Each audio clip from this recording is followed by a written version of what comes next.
The nightmare always started the same way. Cade Blackthorne stood in the ceremonial clearing of his old pack territory, watching his daughter Mara shift for the first time. She was 14, all lanky limbs and nervous energy, her dark hair pulled back from a face that still carried traces of childhood softness. The full moon hung heavy overhead, silver light spilling through the towering Douglas firs that ringed the clearing. 200 pack members formed a circle, their breath misting in the October cold, their eyes bright with anticipation. This was supposed to be a celebration. Mara's bones began to crack and reshape. Her scream cut through the night raw and terrified, but that was normal for a first shift. The elders nodded approvingly. Thomas Blackthorne, Cade's father and Alpha at the time, stood beside him with a hand on his shoulder. Pride and expectation radiated from the old man like heat from a forge. The Blackthorne line had produced alphas for 7 generations. Mara would be Omega or Beta, as all females were. She would take her place in pack hierarchy with grace and strength. Then the shift completed and the clearing fell silent. Mara's wolf was massive, too massive for a female, nearly matching the size of full-grown male alphas. Her coat gleamed like polished obsidian, and when she lifted her head, the presence that rolled off her made every wolf in the clearing instinctively lower their gaze. Alpha dominance pure and undeniable from a 14-year-old girl who should have been Omega. The elders reacted first. Elder Marcus, dead now, killed by Cade's own hand 6 years ago, lurched to his feet, his weathered face twisted in horror and disgust. The words that came from his mouth were a death sentence wrapped in ancient law. Abomination, corruption, unnatural. The other elders took up the chant, their voices rising in a chorus of condemnation that drowned out Cade's protests. He was 32 then, not yet AlphaKing, just the heir apparent with no authority to countermand the council. His father's hand tightened on his shoulder, not in support but in restraint. The message was clear: do not interfere. This is pack law, this is tradition, this is necessary. The dream never showed him what came next, the 2 years of psychological torture they called correction. It skipped directly to the end, to Mara at 16, standing on the edge of Blackstone Cliff with the Columbia River Gorge yawning 500 feet below. Her wrist bore no silver bands like the ones Cade would later discover on other alpha females, but the damage was just as severe. They had broken her mind instead of her body, forcing submission through isolation, humiliation, and the systematic destruction of her sense of self-worth. She turned to look at him one last time. Her eyes, the same storm gray as his own, held no accusation, just exhaustion and a terrible kind of peace. Her lips moved, forming words he would hear every night for the next 6 years. Find them, Dad. Find the others. Save them. Then she stepped backward into empty air. Cade jerked awake in his bed at Blackstone Fortress, his heart hammering against his ribs like a trapped animal. Sweat soaked the sheets despite the October chills seeping through the windows. His hands were clenched into fists so tight his knuckles ached. 4:17 in the morning, according to the digital clock on the nightstand. 2 hours before dawn. Not that it mattered, sleep wouldn't return. It never did after the nightmare. He swung his legs out of bed and stood bare feet silent on the hardwood floor. 38 years old, AlphaKing of Blackstone territory for the past 6 years, and he still couldn't save the one person who mattered most. The irony wasn't lost on him. He commanded 15 packs across Oregon, and Washington had warriors who would die at his word, had laws enforced across territories spanning thousands of square miles. None of it brought Mara back. The fortress bedroom was Spartan, decorated with the personality of a military barracks. A king-size bed with plain gray sheets, a dresser holding clothes folded with hospital corners, a weapons rack mounted on one wall currently displaying a compound bow, 2 hunting rifles, and a combat knife collection he'd built over 20 years. No photos, no personal items, nothing that could be used as emotional leverage by enemies. The only exception was a small wooden boss on the dresser, hand-carved cedar with Mara's initials burned into the lid. Inside, her favorite bracelet, a pressed flower from her 8th birthday, and a note she'd written him when she was 10. It said, "You're the best dad in the whole world." He never opened the box anymore. Couldn't bear it. Cade pulled on running clothes, black tactical pants, compression shirt, trail shoes, and left the bedroom. The fortress hallways were empty at this hour, lit by emergency lights spaced every 20 feet. His footsteps echoed off stone walls as he made his way through corridors he could navigate blind. Down 3 flights of stairs through the main hall with its massive fireplace and mounted wolf pelts, out the heavy oak doors into pre-dawn darkness. The air hit his lungs like ice water, sharp and clean. Douglas firs towered overhead, their branches forming a canopy that blocked out most of the starlight.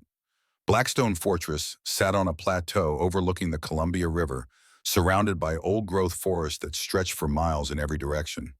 Defensible terrain, limited access points, easy to monitor. Cade had chosen this location specifically for its strategic advantages when he'd claimed it 6 years ago. A king needed a fortress, not a palace. He started running bare feet, transitioning to pause mid-stride as his body flowed into wolf form. The shift took less than 3 seconds, smooth and practiced, from 40 years of experience.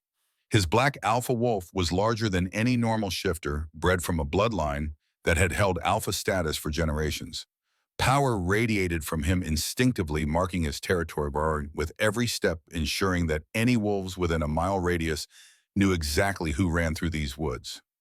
Running helped. The physical exertion, the burn in his muscles, the way his enhanced senses picked up every detail of the forest around him. Deer bedded down in a thicket 200 yards east. A black bear foraging near the creek to the north. An owl hunting from a snag tree overhead, its heartbeat slow and patient as it waited for prey. Life continuing, despite the darkness, despite the nightmares, despite the weight of failure that followed him like a shadow. He'd saved 3 alpha females in the past 6 years. 3 out of how many his intelligence network suggested dozens still suffered under various forms of suppression. Silver Band's psychological torture, forced breeding programs designed to dilute the alpha bloodline. The purifiers worked quietly, operating within the framework of ancient laws that declared alpha females unnatural.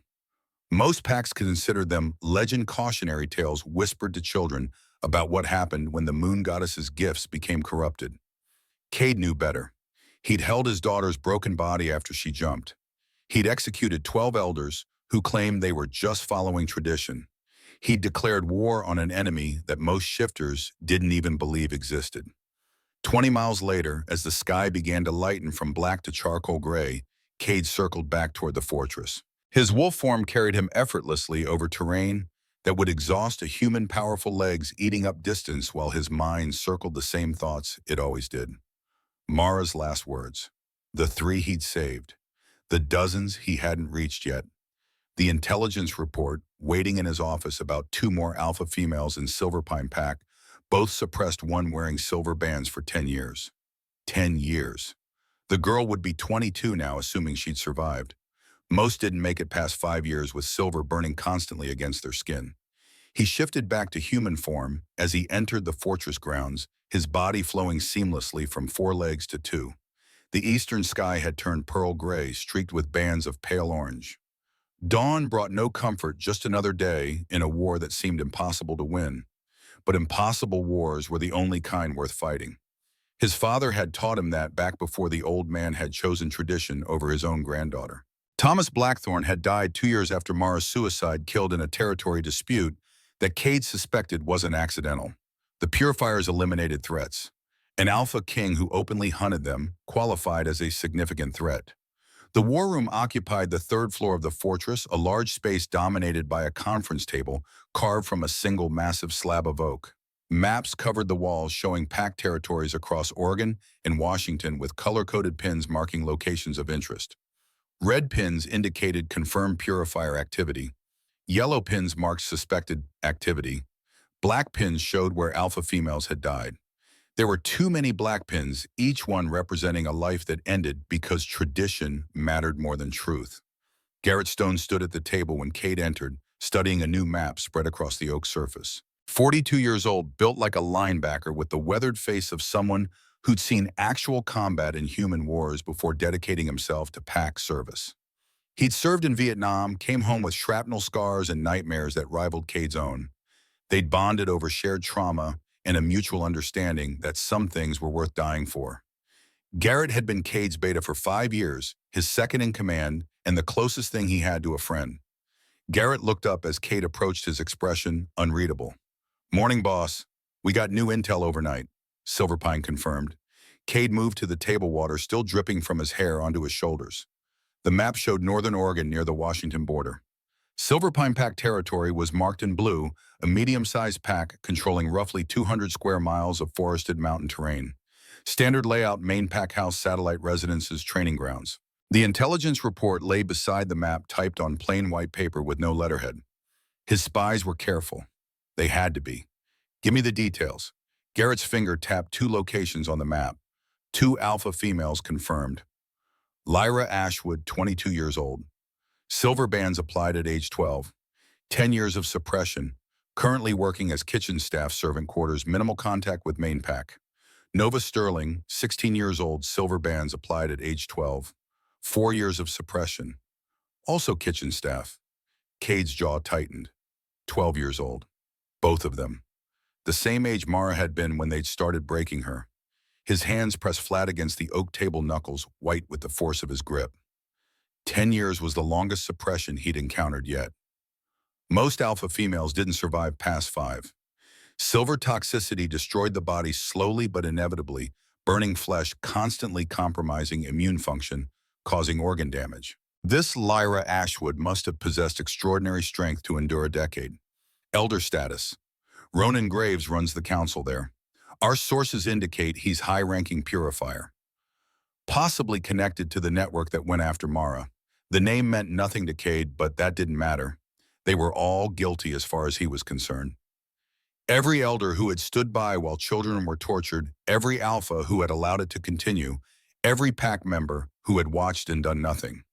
Complicity was just another word for cowardice dressed in tradition.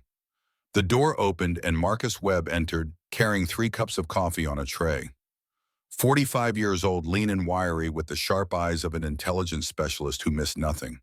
He'd worked military intelligence before joining Blackstone, coordinating operations that officially never happened. His skill set translated perfectly to running Cade's spy network, collecting information from sources embedded in packs across the territories. Marcus set the coffee down and pulled out a third report, this one thinner than the others. Additional information you'll want to see. The silversmith who made those bands is still active. Marcus Silverton. He's produced suppression bandits for at least 7 alpha females over the past 20 years. Silver Pine Ironwood, Darkwater Moon Ridge, Winter Moon Shadowcrest. Pattern suggests organized network rather than isolated incidents. 7. Cade lifted his coffee and drank without tasting it, his mind already shifting into tactical mode. This was bigger than individual rescues. The purifiers weren't scattered traditionalists acting independently.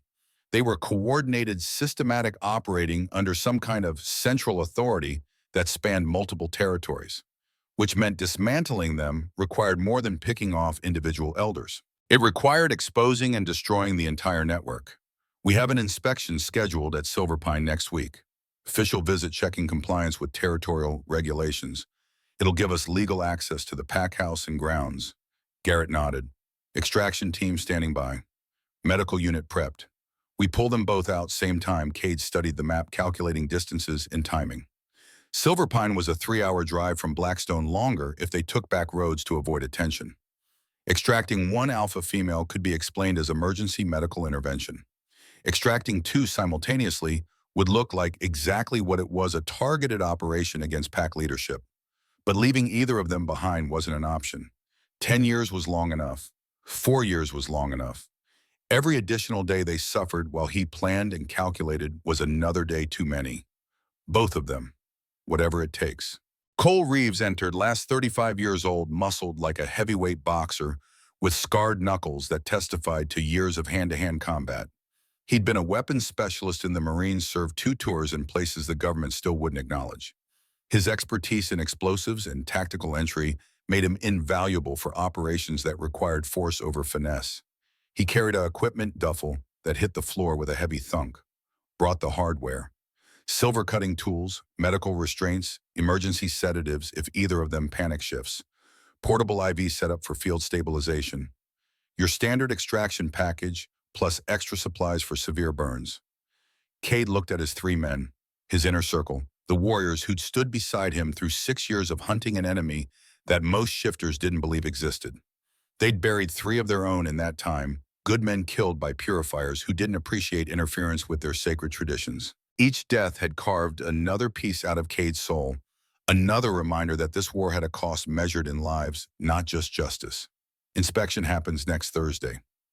5 days. I want contingencies for everything that can go wrong. Guard rotations, escape routes, medical complications. If either of those girls die because we weren't prepared, that's on us. Garrett pulled out a notepad and started making lists. Cole unzipped his duffel and began laying out equipment for inspection. Marcus spread additional maps across the table marking access points and potential complications. They worked in practiced silence, 4 men who'd run operations together often enough that verbal communication was often unnecessary. Each of them carried scars visible and otherwise.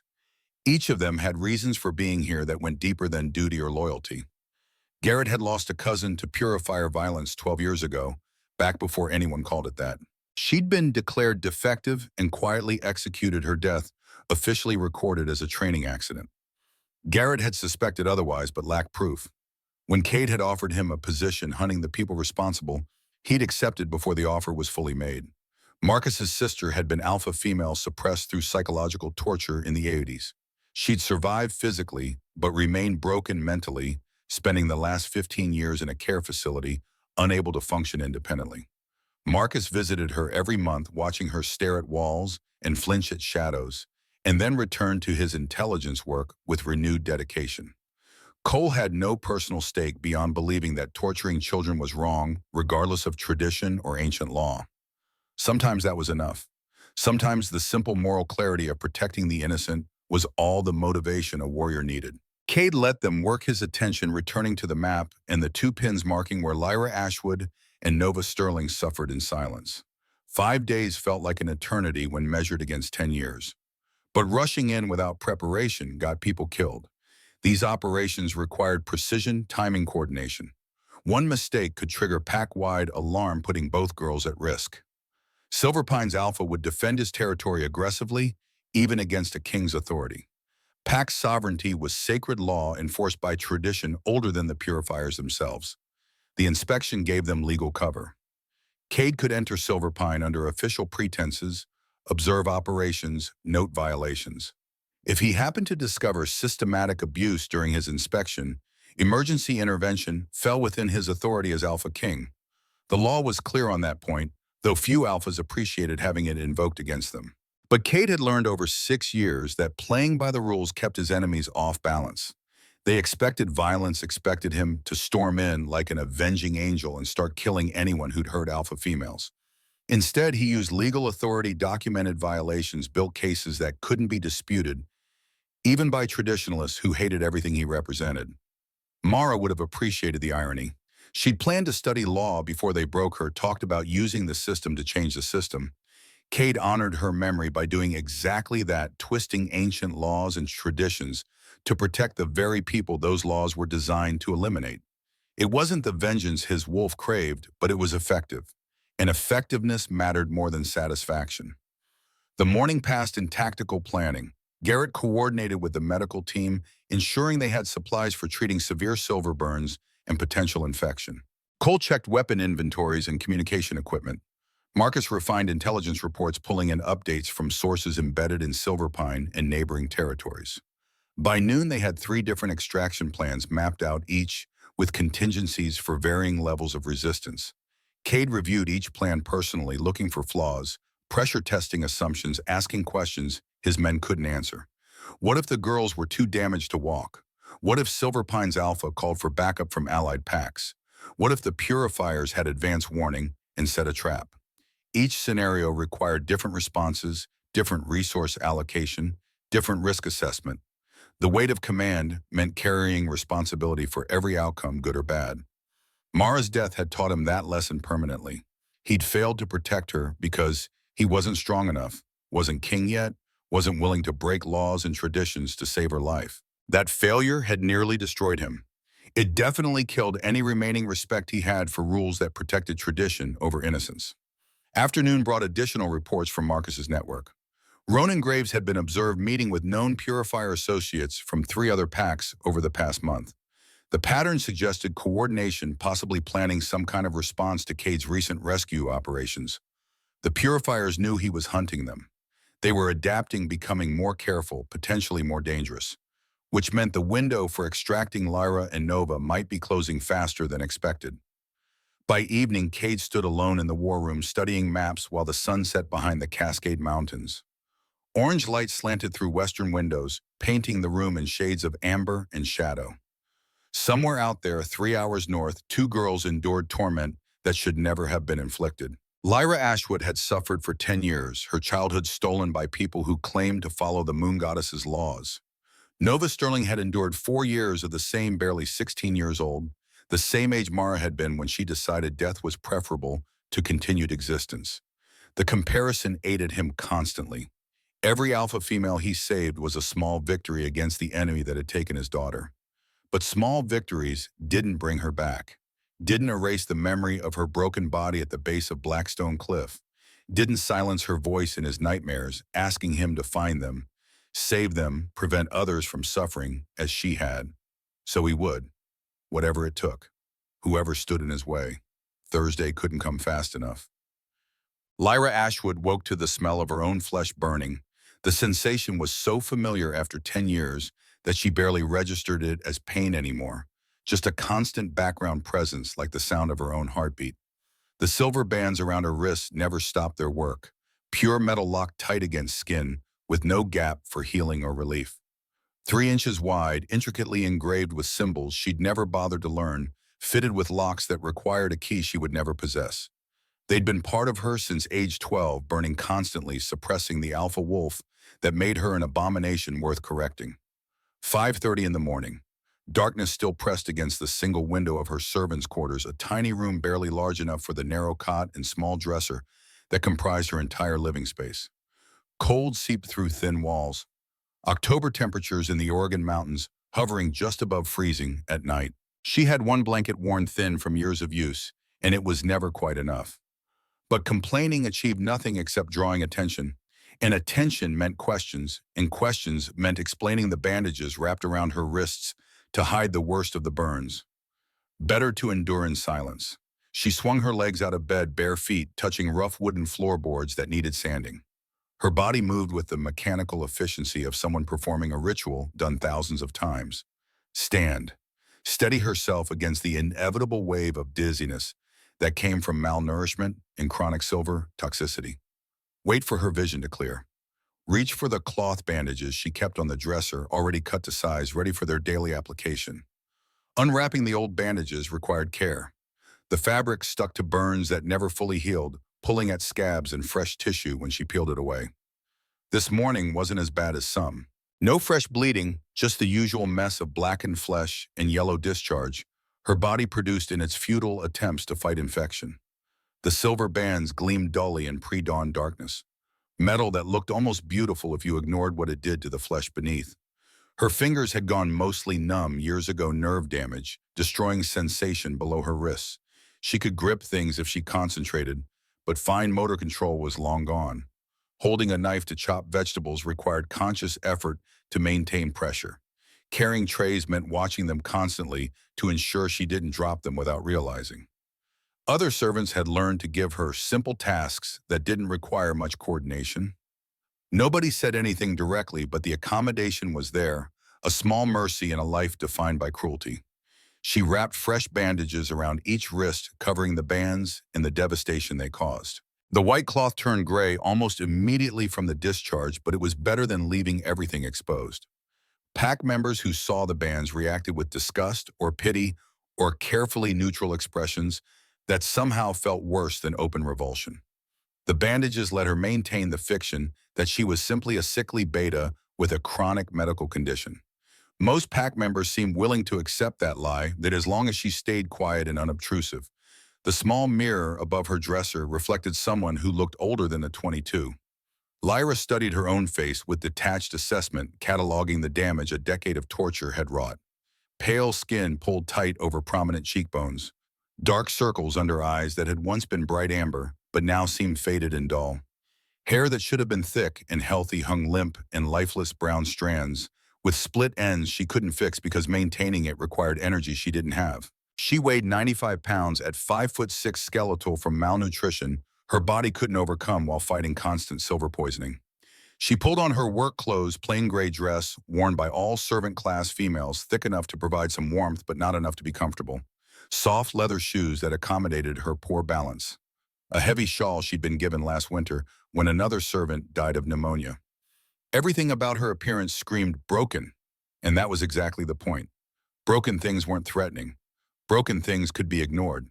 The kitchen staff quarters occupied the basement level of Silver Pine's main pack house, a sprawling log structure that housed the Alpha's family and various pack functions. Lyra's room sat at the far end of a dim hallway, isolated from the other servants, separated by walls that didn't quite hide the sounds of normal pack life happening in rooms she would never enter. Laughter, conversation, the casual intimacy of people who belonged somewhere.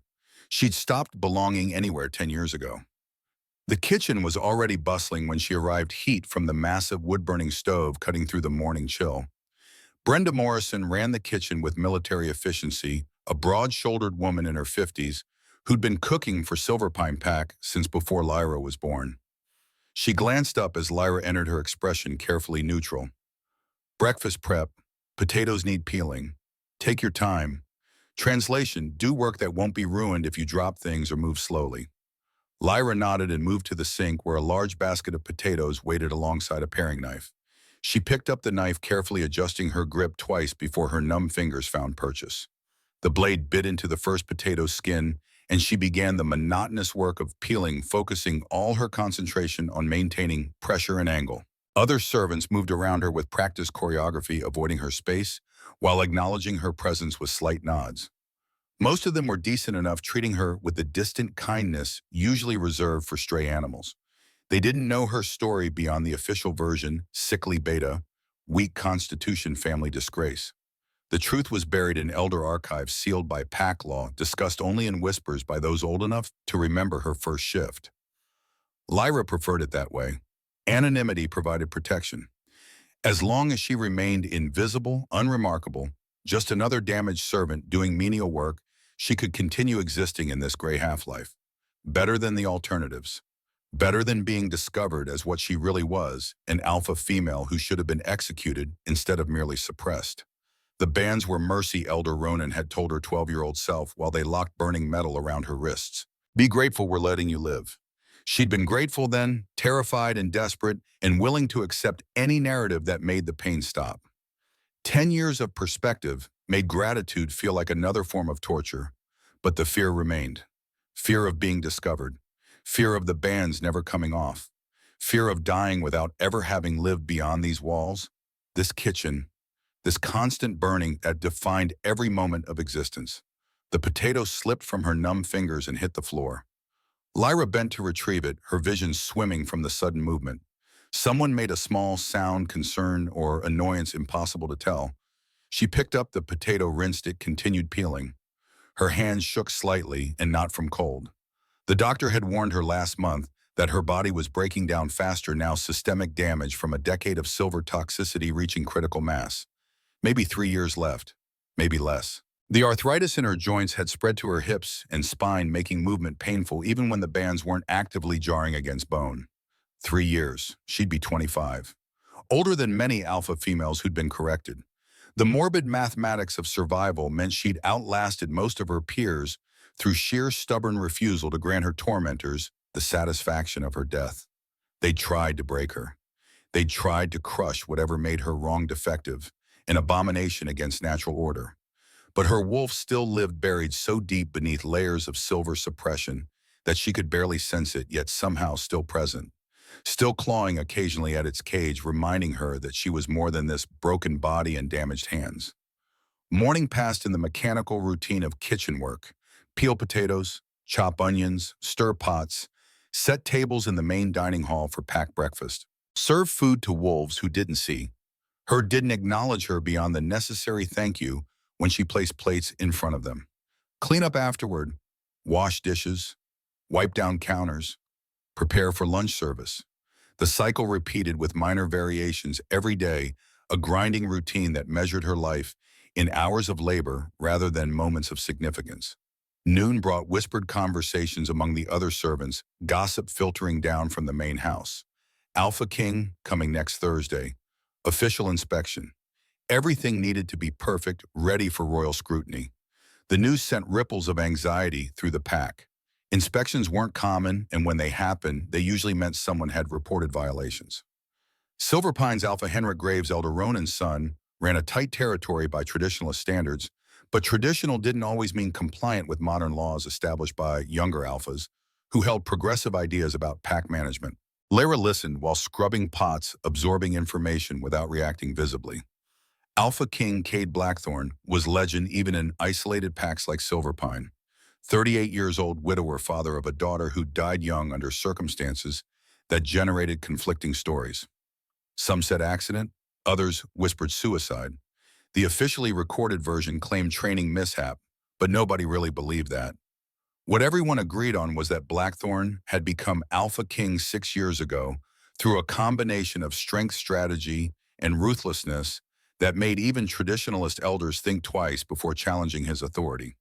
He was also hunting purifiers according to rumors that filtered through servant networks, rescuing alpha females, dismantling suppression programs, executing elders who followed ancient laws about eliminating genetic corruption. The stories were too consistent to be complete fabrication, though details varied wildly. Some claimed he'd saved 5 alpha females. Others said 10. Some said he killed anyone involved in suppression. Others said he preferred trials and legal authority. Lyra didn't know what to believe.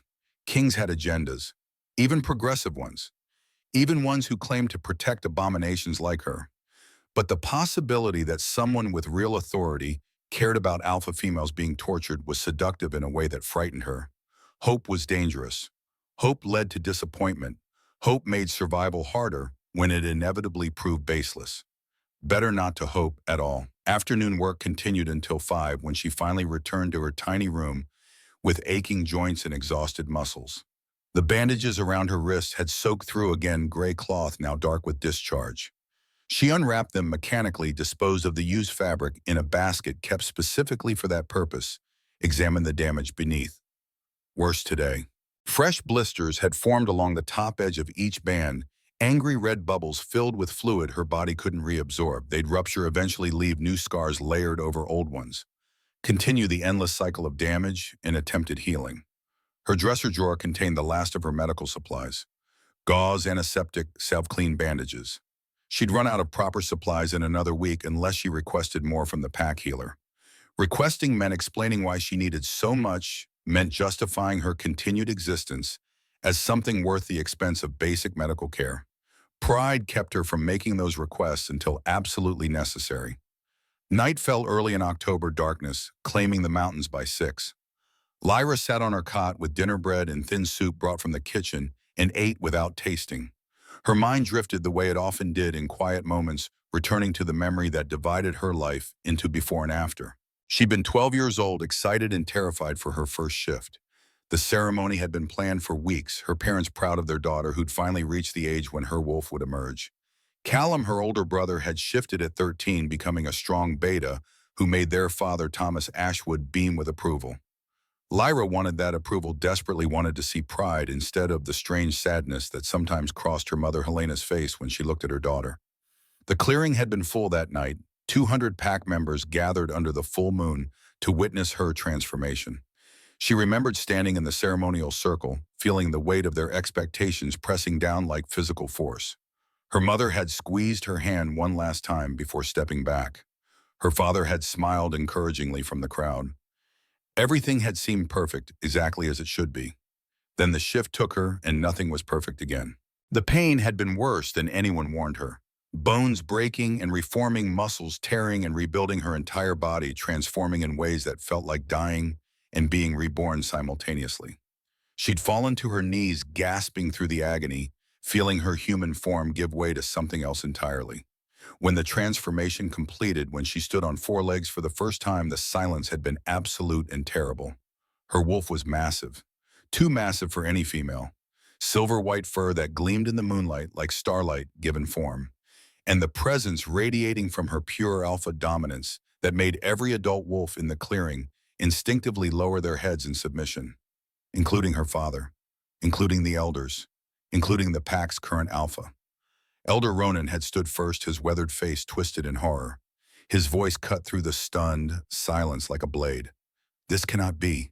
This is impossible. Females cannot be alphas. This is corruption, abomination against natural order. The other elders took up the cry. Abomination, corruption, unnatural. The words crashed over her like physical blows, each one driving home the message that she'd done something terribly wrong simply by existing. She'd looked for her parents seeking reassurance, seeking someone to explain what was happening. Her father's face had gone pale, expression shifting from pride to horror to shame in rapid succession.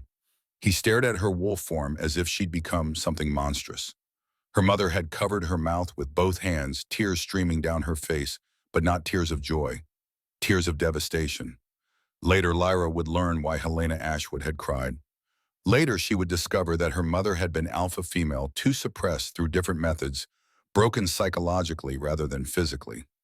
Helena had known what Lyra would face, had known and said nothing too damaged herself to risk standing against the system that had destroyed her. The elders debated her fate while she remained trapped in wolf form, unable to shift back, unable to defend herself or explain. Some argued for execution, others insisted correction was possible. Her father had begged for alternatives to death, his voice desperate, but notably lacking any defense of what his daughter actually was. Ronan had provided the solution that would define the next 10 years of Lyra's life: silver suppression bands. They'd kept her in a cage for 3 days while Marcus Silverton forged the bands. A cage lined with silver bars that burned wherever she touched them, forcing her to remain absolutely still or suffer additional agony. She'd whimpered constantly, a wolf's cry of terror and confusion and desperate longing for her parents to come rescue her. But they never came. Her father visited once, staring at her through the bars with an expression of deep shame. "This is for your own good," he'd said. "You'll understand someday. We're saving you." When the bands were finally ready, they'd forced her to shift back to human form. The process after 3 days trapped as a wolf was agonizing beyond description, her body resisting the change until they'd threatened to leave her caged indefinitely. She'd stood before them naked and shivering, and 12 years old, while Elder Ronan lectured about correction and mercy and the great kindness they were showing by allowing her to live. Then Marcus had fitted the bands around her wrists. The moment silver touched skin, Lyra had screamed. Screamed until her throat was raw, until she had no voice left, screamed while they held her down, and Marcus tightened the bands until they cut into flesh and locked them with keys he handed to Elder Ronan. The burning was immediate and all-consuming, unlike anything her 12-year-old self had imagined pain could be. She'd begged them to stop, promised to be good, to never shift again, to do anything they wanted if they would just remove the silver. But they'd ignored her pleas, finishing the fitting with clinical efficiency. The tighter, the better, Ronan had instructed Marcus. No gap for healing. Constant contact. Constant suppression. They'd left her there on the floor of the elder chamber, a 12-year-old child with silver burning into her wrists, her alpha wolf already beginning to retreat from the agony. Within days, the suppression was complete. Within weeks, she couldn't access her wolf at all, couldn't shift no matter how desperately she tried. The bands had accomplished their purpose perfectly. Lyra returned to the present, sitting on her cot in the darkness, tracing the scars beneath her bandages, with numb fingers that couldn't feel the texture anymore. 10 years. 3,650 days. She'd counted for the first few years, marking time like a prisoner marking cell walls, but eventually the counting had stopped mattering. The bands would never come off. She would die wearing them, probably before 30, her body finally succumbing to systemic damage that had been slowly killing her since childhood. The thought should have brought despair, but mostly she felt nothing. Numbness was easier than pain, easier than hope, easier than the constant struggle of wanting something that would never happen. She'd survived a decade of torture through sheer stubborn spite, refusing to give Elder Ronan and his council the satisfaction of her death. But survival without purpose was just prolonged dying. And she was so tired. Sleep eventually claimed her, pulling her into darkness, where the silver couldn't follow, where her wolf still ran free in dreams that faded upon waking. Morning would bring the same routine, the same burning, the same mechanical existence, measuring life in hours of labor rather than moments of meaning. Unless something changed, unless someone intervened, unless the universe decided after 10 years of cruelty that maybe she deserved 5 minutes of mercy, but those were dangerous thoughts. Those were hope disguised as possibility, and hope had no place in the life of a corrected abomination. Thursday arrived wrapped in cold rain that turned the forest outside Silver Pine Pack's territory into a gray watercolor landscape.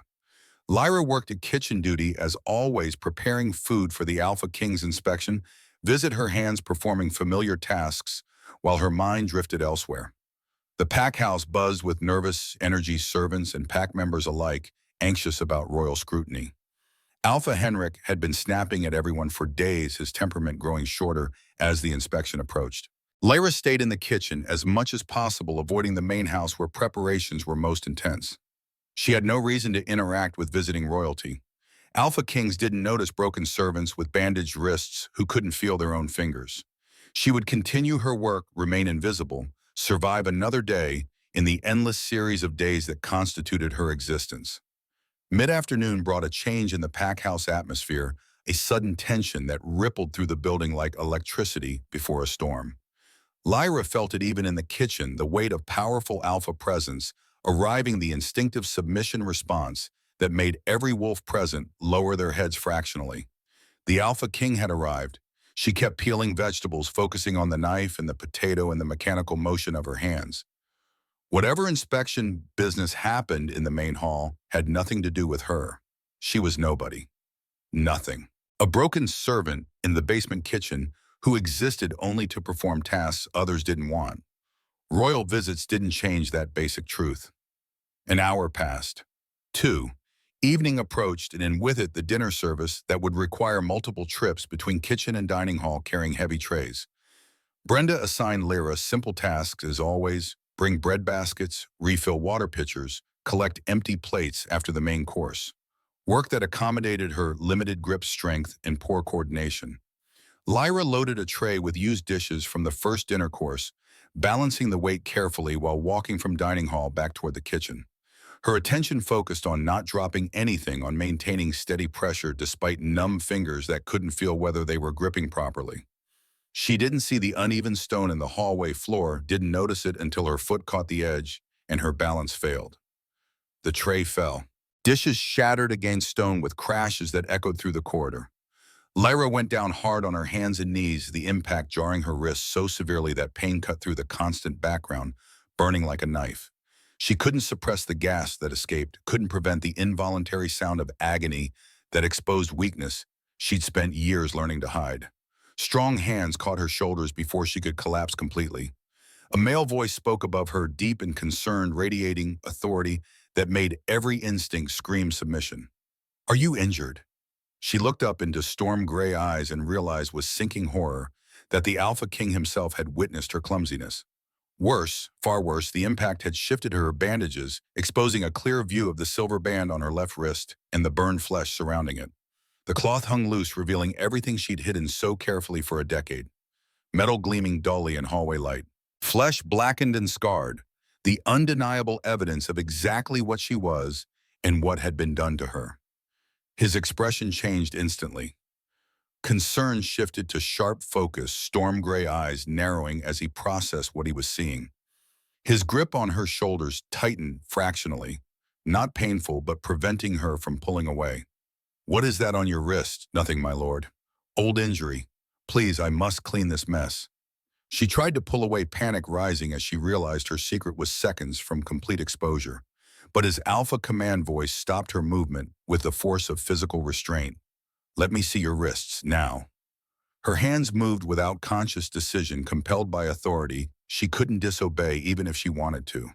She unwrapped the bandages, slowly revealing first one silver band and then the other, metal locked tight against skin, with flesh burned black and red and yellow, where the constant contact had destroyed normal tissue. A decade of damage visible in scarred layers that would never fully heal as long as the bands remained in place. The Alpha King stared at her wrists with an expression that cycled through shock, horror, and fury, barely controlled beneath the surface of professional composure. The silence stretched so long she began to wonder if he would speak at all. When he finally did, his voice carried the dangerous quiet of someone exerting immense effort to maintain control. "Explain these bands to me, every detail. Who put them on you, when, and why? And if you tell me they were your choice, I will know you are lying." Lyra swallowed hard against the terror clawing up her throat. There was no escape now, no deflection that would satisfy an Alpha King who had seen the evidence of her suffering. So she told him, voice hollow and detached, reciting facts with the emotional distance of someone describing events that had happened to someone else. They were put on 10 years ago, when I was 12. The pack elders ordered it. Why? The single word held weight that demanded honest answer. What could a 12-year-old child have possibly done to deserve this torture? I shifted for the first time. My wolf was alpha female. The elders said it was abomination. That alpha females cannot exist. That I needed to be corrected. The bands suppressed my wolf, keep it caged, ensure I live as I should have been born as a proper beta female. The silence that followed was absolute. The Alpha King stared at her with an expression she couldn't interpret, jaw clenched so tight she could see muscle jumping beneath skin. When he spoke again, barely controlled, rage made his voice rough. They tortured a child. They locked silver bands, pure silver from the look of it, directly against the skin of a 12-year-old girl. They burned her constantly for 10 years because her wolf was alpha and she was female. Is that what you're telling me? Yes, my lord. Lyra's whisper barely qualified as sound. And your parents? Where were they when this was done to you? Present. My father agreed it was necessary. My mother said nothing. She looked away, unable to meet his eyes, unable to bear whatever expression she might find there. They moved me to servants' quarters after 3 months. I haven't spoken to either of them in years. The Alpha King's hands clenched into fists at his sides, his entire body radiating fury, barely held in check by iron discipline. Alpha females are not abominations. They are rare, yes, but they are blessed by the moon goddess just as any other wolf. The fact that ignorant traditions have tried to erase them does not make their existence wrong. It makes the traditions wrong. He moved closer to her, his presence overwhelming, but somehow not threatening despite the power radiating from him. These bands are killing you. I can see it, feel it. You are weak, damaged, dying slowly from a decade of constant silver exposure. How long before the toxicity becomes fatal? 60 years, Lyra admitted. Maybe less. The healer told me last month. But my lord, there is nothing to be done. The bands are locked. Only the silversmith has the keys and Elder Ronan controls access. Even if they came off, my wolf has been suppressed so long, I am not sure it would surface again. I am essentially human now. A very damaged human. No, the Alpha King's voice cut through her resignation with absolute certainty. You are a suppressed alpha female who has survived a decade of torture that would have killed most wolves years ago. That takes strength, Lyra, not weakness. These bands end now, today. I will not leave Silverpine knowing this continues. You cannot remove them without the keys, and the silversmith will not give them to you. He answers to the elders, not to visiting royalty. Then I will not ask him. The Alpha King's hands moved to her left wrist, his grip gentle despite the determination in his eyes. I will simply break the locks. It will hurt you. I cannot remove bands that have been locked in place for 10 years without causing damage. But Lyra, they have to come off. You cannot continue like this. My lord, please. She started to protest, but he cut her off with intensity that made her instinctive submission activate. Tell me you want to keep wearing them. Tell me you want to continue burning, continue dying slowly, continue living with metal, destroying your flesh every moment. Tell me that is what you want, and I will leave them in place. But if any part of you wants to be free, wants a chance at healing, wants to know what life could be without this torture, let me help you. Lyra looked at her wrists at the silver bands that had defined her existence for 10 years. They were familiar, constant, the only life she had known since 12 years old. Removing them would mean pain beyond anything she'd experienced, would mean confronting a wolf she barely remembered, would mean facing pack judgment without the excuse of correction to protect her. But he was right. She was dying. The bands were killing her slowly, ensuring she would never see 30. And some part of her, the part that had survived out of spite, that had refused to give the elders the satisfaction of her death, wanted desperately to be free. I want them off. Her whisper carried the weight of a decade's worth of longing. But my lord, truly, it will hurt terribly. The bands have been locked so long that flesh has essentially fused to the metal. Removing them will tear skin, will cause bleeding that will not stop easily because the silver has compromised my healing. Are you certain you want to cause me that pain? I am certain I want to free you from torture that never should have been inflicted. The Alpha King's voice held absolute conviction. The pain of removal will be temporary. The pain of keeping them on is permanent. Yes, Lyra, I am certain. Before she could respond, before she could prepare herself or brace for what was coming, he pulled. The silver band resisted for a moment, locked tight as it had been for a decade, metal that had become as much a part of her as her own bones. Then the Alpha King's strength that exceeded normal wolves by magnitudes bent the metal. The lock broke with a sound like bone cracking.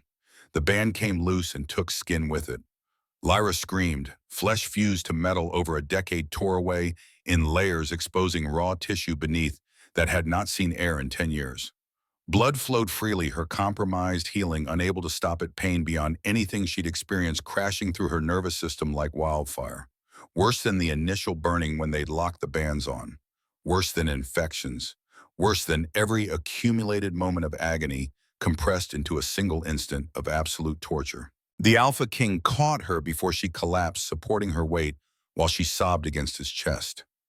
His voice was rough with emotion as he held her. I know it hurts, but it is done. One band is off, your left wrist is free. Through tears, Lyra looked at her left wrist. The silver band lay on the stone floor in a small pool of her blood. Her wrist was horror-burned, torn, bleeding, damaged beyond what seemed survivable. But it was also free. For the first time in 10 years, there was no silver touching her left wrist. The sensation was strange, light, wrong in its absence of pain. But it was freedom, actual, tangible freedom. The other one. The Alpha King's voice gentled slightly but remained firm. I need to remove the other one. Can you endure it? Lyra wanted to say no. Wanted to beg him to stop, to leave the remaining band in place rather than subject her to that agony again. But she also wanted both wrists liberated, wanted her wolf to have a chance at surfacing after a decade in a silver cage. Do it, she whispered. The Alpha King removed the second band with the same brutal efficiency. More skin tore away, more blood flowed, more screaming that she could not suppress. And then it was done. Both bands lay on the floor. Both wrists were free. And Lyra was sobbing in the arms of a stranger who had hurt her to free her, who had violated her body with violence that somehow felt like the first mercy she'd received in 10 years. It is done. His voice wrapped around her like armor against the pain. The silver is gone. Your wrists are free. Now we need to get you to healers, get these wounds treated, and let your wolf emerge. Lyra, you have been suppressed for 10 years. When your wolf finally surfaces, it may be violent or overwhelming. But I will be here. You are safe. I promise you are safe. Lyra could barely process his words through the pain and shock, but some part of her understood that everything had changed in these last minutes. The bands were off. Her secret was exposed. The Alpha King knew what she was and had freed her anyway. Nothing would be the same after this moment, and she had no idea whether that terrified her or relieved her more than anything else in her entire life. Cade lifted Lyra's trembling body and carried her through Silver Pine's corridors, while pack members scattered from his path. Her blood dripped onto stone floors, marking their passage with evidence of a decade's worth of torture finally ended. She weighed almost nothing in his arms, 95 pounds of damaged girl who should have weighed 140 at minimum. Malnutrition and silver toxicity had consumed her from the inside out, leaving behind a shell that somehow still breathed despite every biological reason to have given up years ago. Garrett materialized at his side before they'd crossed half the distance to the medical wing. His beta took one look at Lyra's torn wrists, and his expression went stone cold. How bad? 10 years. 12 years old when they locked them on. Cade's voice came out flat, emptied of emotion, because emotion right now would make him lose control completely. Get Cole and Marcus. Secure the perimeter. No one leaves this pack house until I'm done with them. Garrett disappeared without another word, already pulling his phone to coordinate the lockdown. Cade continued forward, navigating by memory toward the pack physician's office. His enhanced hearing picked up whispered conversations erupting in their wake, shock, fear, confusion about what the Alpha King had done and why. Let them whisper, let them be afraid. Anyone who had watched this girl suffer for a decade should be terrified of what came next. Doctor. Sarah Chen met them at her office door, a compact woman in her 60s with steel gray hair and the no-nonsense demeanor of someone who'd seen too much to be easily shocked. She took one look at Lyra's wrists and her professional mask slipped briefly into open horror before reasserting itself. Get her on the exam table. I need IV access, fluids, antibiotics, pain management. Her hands were already moving, pulling supplies from cabinets, laying out instruments with practiced efficiency. Cade set Lyra down as gently as possible, but even that small movement made her gasp. Her eyes were unfocused pupils dilated from shock and pain, chest rising and falling in rapid, shallow breaths that spoke of a body approaching its limits. He stayed beside the table, one hand on her shoulder, an anchor, a promise that she wasn't alone in this. Dr. Chen worked quickly, establishing an IV line in Lyra's left arm, above the destroyed wrist, hanging bags of saline and antibiotics. Her assessment was thorough and grim. Severe tissue damage, full-thickness burns, probable nerve death, significant blood loss. The wounds won't close easily. Her healing factor has been suppressed for so long, it may not engage properly even with the silver removed. She's septic. Blood pressure is dangerously low. I need to clean and dress these injuries, but honestly, she needs a hospital.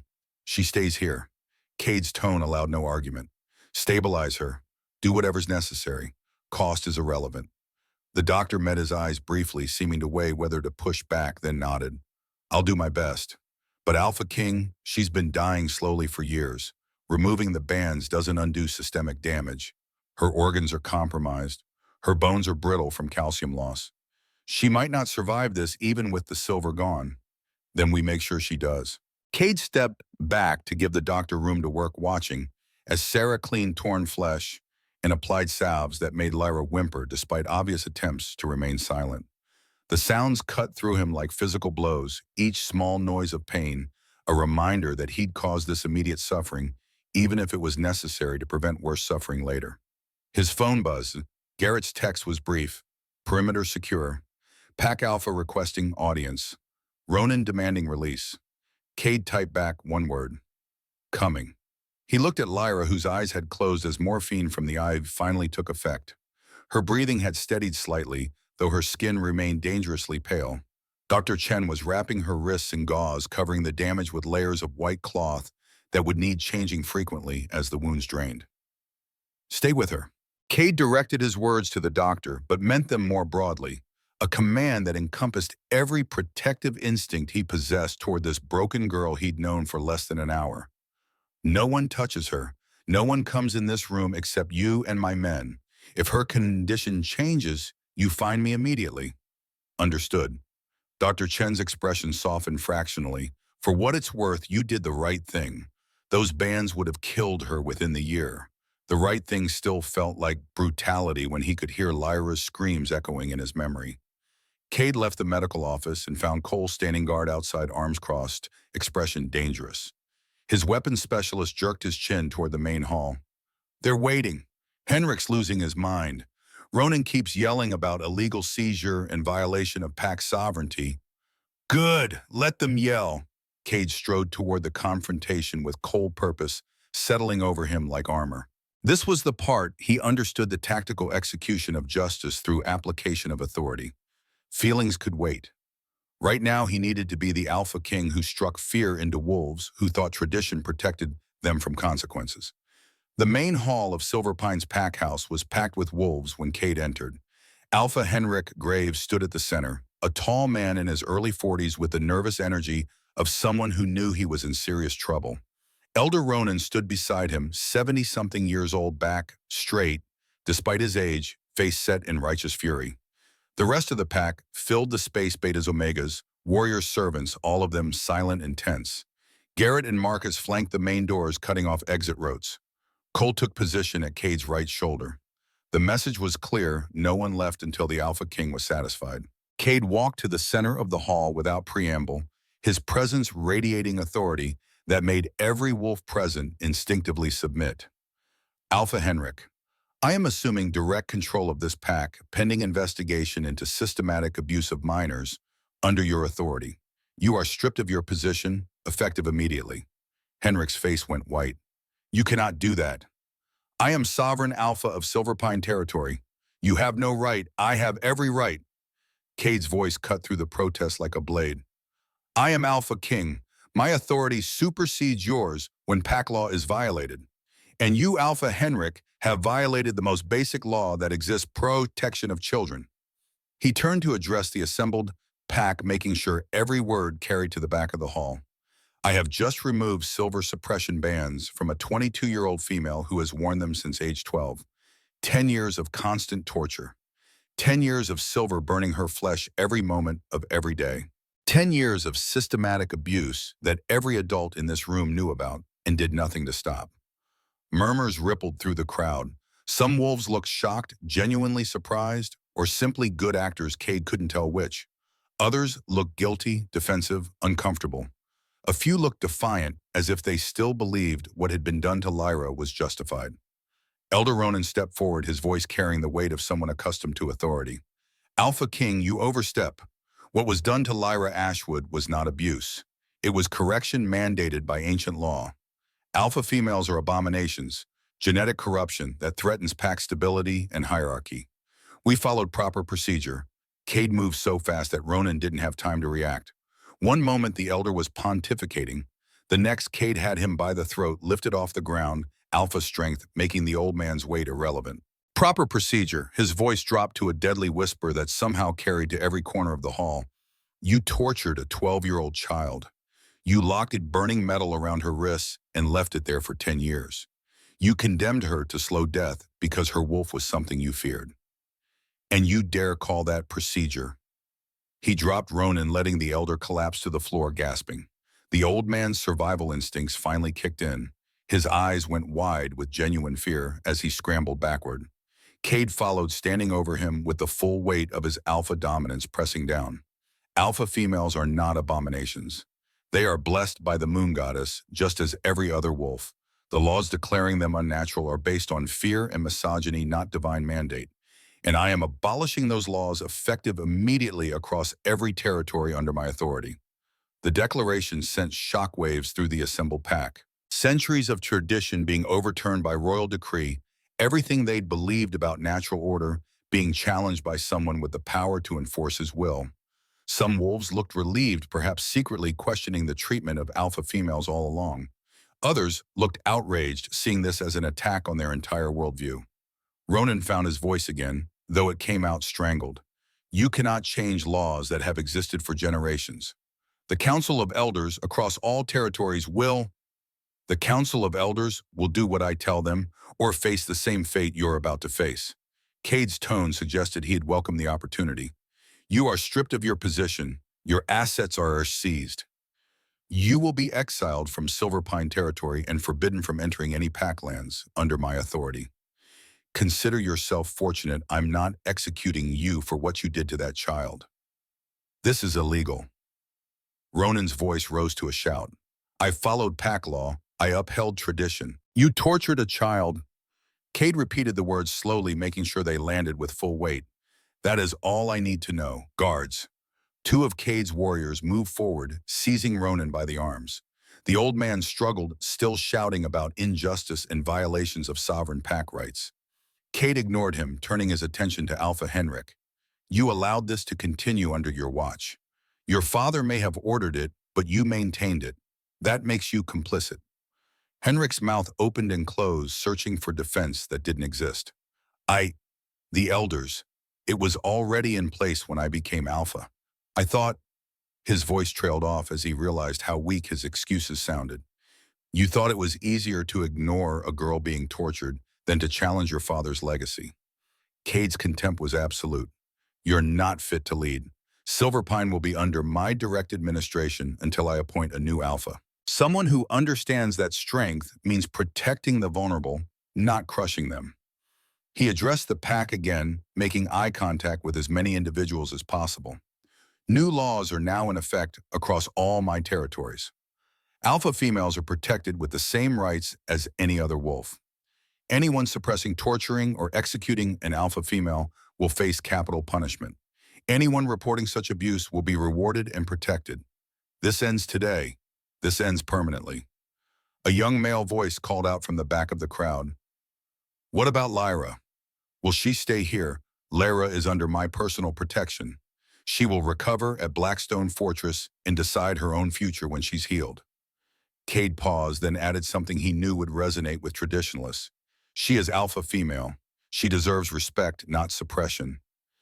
Any wolf who challenges that can challenge me directly. Silence met his words. No one challenged. No one dared. Marcus moved to Cade's side, speaking low enough that only Alpha hearing could catch it. There's another one here. Nova Sterling, 16 years old, servant quarters. Bans for 4 years. Cade's jaw tightened. 4 years. Still too long, but Nova had been spared 6 additional years of what Lyra endured. Get Garrett, extract her now, same protocol, and find the silversmith who made those bans, Marcus Silverton. I want him in custody tonight. Already done. He's in the basement secured, ready for interrogation when you are. The assembly was dismissed with terse instructions. Return to your homes, remain available for questioning. Expect changes to pack structure over the coming weeks. Wolves filed out slowly, many casting nervous glances at Cade as they passed. He remained in the center of the hall until it emptied Cole and Marcus at his shoulders, 3 warriors standing against everything wrong with a system that called torture correction. Cole broke the silence first. That went about as well as expected. You've got half the pack scared and the other half plotting how to undermine the new laws. Scared is good, plotting is manageable. Cade rolled his shoulders, releasing tension that had built during the confrontation. The ones plotting are the ones we watch. The ones scared are the ones who might actually change. The basement of Silver Pine's pack house smelled like old stone and dampness, narrow corridors lit by bare bulbs that cast harsh shadows. Garrett led them to a storage room that had been converted into makeshift holding, where Nova Sterling sat on a cot with bandaged wrists and enormous eyes that spoke of terror, barely contained. She was small for 16, malnourished like Lyra, but not as severely damaged. 4 years instead of 10 made a difference in how much the body could endure. Cole had removed her bands with bolt cutters faster and less traumatic than the way Cade had torn Lyra's off, though still agonizing based on the blood-soaked bandages. Dr. Chen had stabilized her before moving back to monitor Lyra. Now Nova just stared at the 3 large males who'd invaded her life and changed everything in a matter of hours. Cade crouched to put himself at her eye level, making himself less threatening through body language, even though his presence still radiated alpha authority. Nova, I'm Cade Blackthorn. Those bands are never going back on. You're safe now. She looked at him with the same detached expression he'd seen on Lyra, the emotional distance of someone who'd learned that hope led to disappointment. Safe. The word came out flat, testing the concept like foreign vocabulary. Safe. You'll come to Blackstone Fortress, receive medical care, heal. When you're ready, you can decide what comes next. Stay with my pack, return to family if you have any who'll accept you, or relocate somewhere else entirely. Your choice. Why Nova's voice carried the weight of a question asked by every rescued alpha female Cade had ever pulled from suppression. Why would you help us? What do you want? His daughter's face flashed through his memory. Mara at 14, terrified and confused when her first shift revealed what she was. I had a daughter. She was alpha female. They tortured her too. She died when she was 16. Same age you are now. Before she died, she asked me to find the others, save them. So that's what I do. Something in Nova's expression shifted, walls lowering fractionally. She was like me. She was exactly like you, and I couldn't save her. But I can save you. I can save every other alpha female being suppressed or tortured or told their abominations. That's why I do this. Nova's eyes filled with tears that she blinked back fiercely. 4 years I wore those bands. Thought I'd die wearing them. Thought maybe that was easier than whatever came after if they were removed. I know, but you're not dying today, you're surviving. You're going to heal and shift and become whoever you were supposed to be before they tried to break you. A sound from the doorway made them both turn. Garrett stood there with a grim expression. Silversmith is ready, and we found something you need to see. Marcus Silverton was mid-50s, balding, with the calloused hands of someone who worked metal for a living. He sat at a workshop table in his basement smithy, surrounded by tools and half-finished projects, silver dust coating every surface. Cole stood guard while Marcus stared at his own hands with the expression of someone realizing his entire career had been built on systematic torture. How many Cade didn't bother with preamble or pleasantries? How many suppression bans have you made? Marcus's voice came out hoarse. 7 sets, over 20 years. Different packs, different families. All ordered by Elder Ronan or his associates. 7. Cade felt cold rage settling into his bones like frost. 7 alpha females tortured with bands you created. I was following orders. Marcus looked up, desperation clear on his face. The elders said it was necessary, that alpha females were dangerous, that suppression was mercy compared to alternatives. I'm just a silversmith. I don't make policy. You made the instruments of torture. That makes you complicit. Cade moved closer, letting his alpha presence press down on the man. I want names, every pack, every alpha female, every elder who placed orders. Write it down. Everything. Garrett placed paper and pen on the table. Marcus stared at them for a long moment, then began writing with shaking hands. Names emerged: Lyra Ashwood, Nova Sterling, then 5 others Cade didn't recognize. Mira Stoneheart Ironwood Pack, Sarah Nightshade Darkwater Pack, Kira Ashford Moonridge Pack, Elena Frost Wintermoon Pack, Zara Blackwood Shadowcrest Pack. Deceased, deceased. Cade's finger tapped that entry. How Marcus's voice dropped to a whisper. Infection. She was 15. Bans had been on 3 years. Sepsis spread too fast for antibiotics to stop. She died screaming in a medical tent while elders debated whether to remove the silver. Cade's hands clenched into fists hard enough that his knuckles popped. A 15-year-old girl died because removing torture devices might send the wrong message to other packs. The mathematics of cruelty disguised as tradition. Where are the others, still alive as far as I know? Different packs across Oregon and Washington. All under Ronan's network, he coordinates suppression programs across territories. It's not just Silverpine. The Purifiers operate in dozens of packs. The Purifiers. Cade had heard whispers of the organization, but never concrete proof they existed as coordinated entity rather than scattered traditionalists. Tell me about them. Marcus talked for 20 minutes, revealing details about a network that spanned 50-plus packs, operated for generations, systematically identified and suppressed alpha females under the guise of maintaining natural order. Ronan was high-ranking, but not the top of the hierarchy. There was a council of 7 leaders from different territories coordinating efforts to eradicate alpha bloodlines through suppression, sterilization, execution. They believed alpha females were genetic corruption that would destabilize pack society if allowed to exist. By the time Marcus finished, Cade had a list of names, locations, and enough evidence to dismantle the entire network if he moved carefully. This was bigger than individual rescues. This was systematic evil that required systematic response. You'll testify. Cade's tone made it clear this wasn't optional. Public trial. You'll tell every pack what you told me, provide evidence, name names. In exchange, exile instead of execution. Refuse and you die today.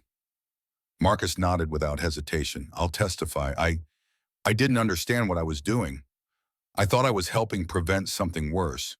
But seeing Lyra's wrists tonight, realizing she's worn those bands for 10 years, his voice broke. I'm sorry. I know it means nothing, but I'm sorry. Sorry doesn't fix what you broke. But testimony might prevent future damage. You start writing detailed accounts tonight. Everything you remember about every band you made, every elder who ordered them, every alpha female who suffered. We'll use your guilt to save others. Cade left Marcus under Cole's guard and returned to the medical wing where Dr. Chen was monitoring both Lyra and Nova. The doctor looked exhausted but grimly satisfied. Both stabilized. Lyra's condition is worse but not critical. Nova responded well to treatment. They'll need time care, probably therapy, but they'll survive. Survival was the baseline. Cade wanted more than that for them. He wanted healing, wholeness, the chance to become whoever they were meant to be before trauma derailed their lives. But survival was where it started. Lyra lay unconscious on one exam table, her bandaged wrists resting on pillows of Ruline, feeding fluids and antibiotics into her system.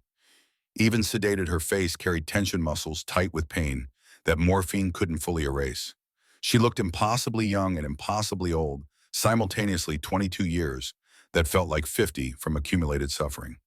Cade pulled a chair beside her table and sat, letting his presence serve as protection, even if she couldn't consciously register it. His mind circled the information Marcus had provided, processing implications. 6 more alpha females still suffering under suppression, dozens of packs compromised by purifier influence. A coordinated enemy operating openly under the protection of ancient laws. This was war. He'd known that intellectually since Mara's death, but tonight crystallized it into tactical reality. The purifiers weren't going to stop because one elder got exiled. They'd adapt, go underground, find new methods. Fighting them required more than rescuing individual alpha females. It required destroying their ideology, dismantling their network, changing laws across territories until suppression became impossible rather than merely illegal. Garrett entered quietly carrying coffee that Cade accepted gratefully. Packs settling down, most of them are scared, but cooperative. We've got statements from 17 wolves who witnessed Lyra's suppression over the years, all confirming Elder Ronan ordered it and Henrik maintained it. Should be enough for formal charges. Charges were important for legal authority, but Cade had already decided Ronan's fate. Exile would keep him from directly harming more alpha females, but it wouldn't prevent him from coordinating purifier activity from outside pack territories. The organization clearly operated across jurisdictions. Removing one elder wouldn't stop the network. We need to go bigger. Cade's words came slowly, strategy forming even as he spoke. Hit them all simultaneously. Coordinate raids on every pack where Marcus identified suppressed alpha females.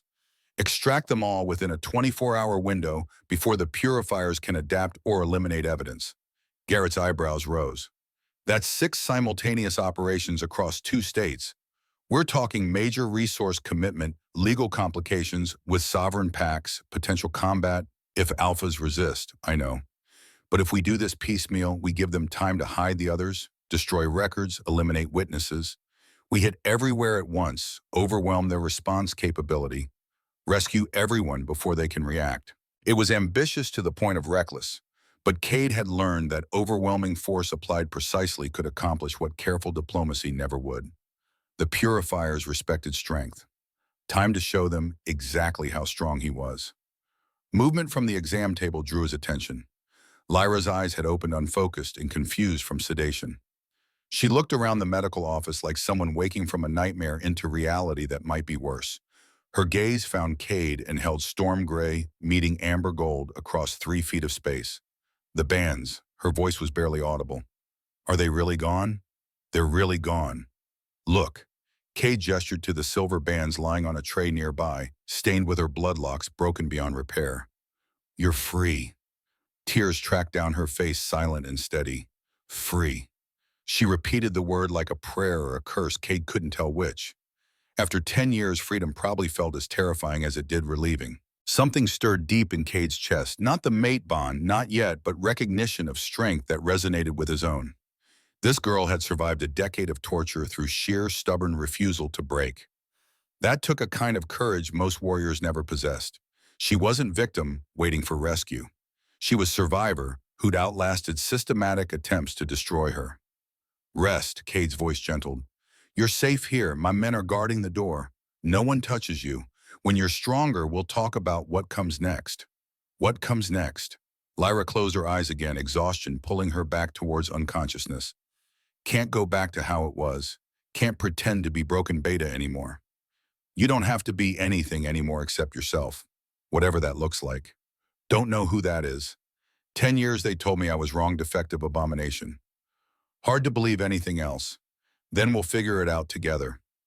You're not alone in this. She slept before he finished speaking, sedation and exhaustion, claiming her completely. Cade remained in the chair, watching her breathe, thinking about Mara and the other alpha females still suffering and the war that needed to be fought. Tomorrow would bring planning coordination, the tactical execution of simultaneous raids across multiple territories. Tonight, he would stand guard over 2 girls who'd been tortured in the name of tradition, making sure no one disturbed their first night of freedom in years. Garrett brought food at midnight, sandwiches. Neither of them tasted coffee that kept them functional. Cole relieved Marcus at guard duty, allowing the intelligence specialist to begin coordinating with its embedded sources across other packs. Plans took shape, slowly built on exhaustion and determination, and the shared understanding that some things were worth fighting for regardless of cost. Dawn approached. Cade's nightmare hadn't visited tonight, too much adrenaline and tactical focus keeping unconsciousness at bay. He'd remained awake for 30 hours straight by the time gray light filtered through the medical office windows. Lyra slept peacefully for the first time in a decade, her body finally able to heal without silver constantly destroying tissue. Nova dozed fitfully on the other exam table, occasionally whimpering in her sleep, but no longer suffering active torture. 2 rescued, 6 more to find. An entire network to dismantle. It would take months, maybe years. But Cade had made his vow to Mara on the day she died, and he'd honor it with every breath until the last purifier was eliminated and the last alpha female lived free. The war was just beginning. But this battle, this small victory of 2 girls freed from torture, was worth celebrating even as they prepared for the next fight. Justice was built on moments like this, one rescued life at a time, until the accumulated weight of individual victories changed entire systems. Mara would have approved. 3 weeks after Silver Pine Lyra stood in Blackstone Fortress's training yard and tried to remember how her body was supposed to move. The morning air bit cold against her skin, October giving way to November in the Oregon mountains, frost crystallizing on dead grass that crunched beneath her feet. Her wrist no longer burned. The absence of pain still felt foreign, wrong, like phantom limbs she kept expecting to feel. Thick scars wrapped around both wrists where flesh had torn away, with the silver bands permanent reminders of a decade spent in metal cages. Garrett circled her, slowly assessing her stance with the critical eye of someone who'd trained warriors for 20 years. Weight forward, knees bent, hands up to protect your face. His voice carried patience that Lyra didn't feel she deserved given how badly she was failing at basic combat forms. She adjusted her position, trying to ignore how her fingers trembled from nerve damage that 3 weeks of healing hadn't touched. The arthritis in her joints screamed protest at movements her body had forgotten how to execute. 10 years of malnutrition and silver toxicity had stolen her physical strength along with everything else. Relearning combat felt like teaching a corpse to dance. Garrett threw a slow punch, telegraphed, deliberately giving her time to react. Lyra's block came late and weak, her damaged hands unable to generate the force needed to deflect impact properly. The strike connected with her shoulder, gentle enough not to injure, but hard enough to prove she'd failed. Again. Garrett reset his stance. We're not stopping until you block correctly. Your life might depend on this someday. The words carried weight because they were true. Cade's war against his purifiers had made enemies across territories. Being under his protection meant becoming a target for anyone who saw alpha females as abominations worth eliminating. Lyra needed to defend herself, needed to be warrior instead of victim. But wanting something and achieving it were separated by a canyon of physical limitation that 3 weeks couldn't bridge. They drilled for another hour. Garrett's patience never wavered, though Lyra's frustration built with every failed block, every strike that connected, because her body refused to respond fast enough. By the time he called a halt, her muscles quivered from exhaustion, and her joints felt like broken glass grinding together. Better. Garrett's assessment was generous at best. You're thinking through the movements now. Eventually it'll become instinct. Takes time. Time. Lyra had spent 10 years learning to be broken. Relearning how to be whole seemed impossible in comparison. She headed toward the Fortress Medical Wing, where Dr. Chen waited with post-training assessment and medications that managed pain without addressing root causes. The medical wing occupied the fortress's second floor, converted from what had once been residential quarters into a space that accommodated multiple patients. Nova Sterling sat on one of the exam tables when Lyra entered, the 16-year-old's energy, a stark contrast to Lyra's exhaustion. 4 years of suppression versus 10 made significant difference in recovery speed. Nova could shift already, her wolf emerging after only 2 weeks of freedom. Her body remembered what it was supposed to do. Lyra's wolf remained buried. She could sense it now, a presence that had been completely absent for years, but accessing the shift required breaking through barriers built by a decade of silver-induced blockage. Chen estimated another month minimum before her body would remember the transformation. Every night, Lyra lay awake, feeling her wolf scratch at internal walls, desperate for release, unable to break through. How'd training go? Nova's question carried genuine interest mixed with sympathy. She'd watched Lyra struggle through combat drills enough times to understand the answer before Lyra spoke. Terrible. I dropped the training knife twice. Couldn't feel my fingers well enough to maintain grip.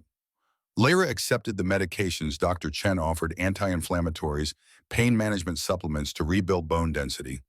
Her daily pill regimen rivaled geriatric patients 3 times her age.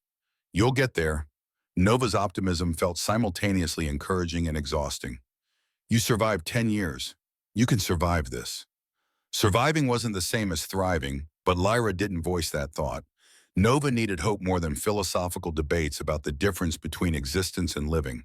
The younger girl had already started helping with pack duties at Blackstone, finding purpose in work that didn't involve suppression or torture. Her resilience made Lyra feel simultaneously proud and inadequate. Cade's voice carried from the hallway outside, discussing something with Garrett in tones low enough that normal hearing wouldn't catch details.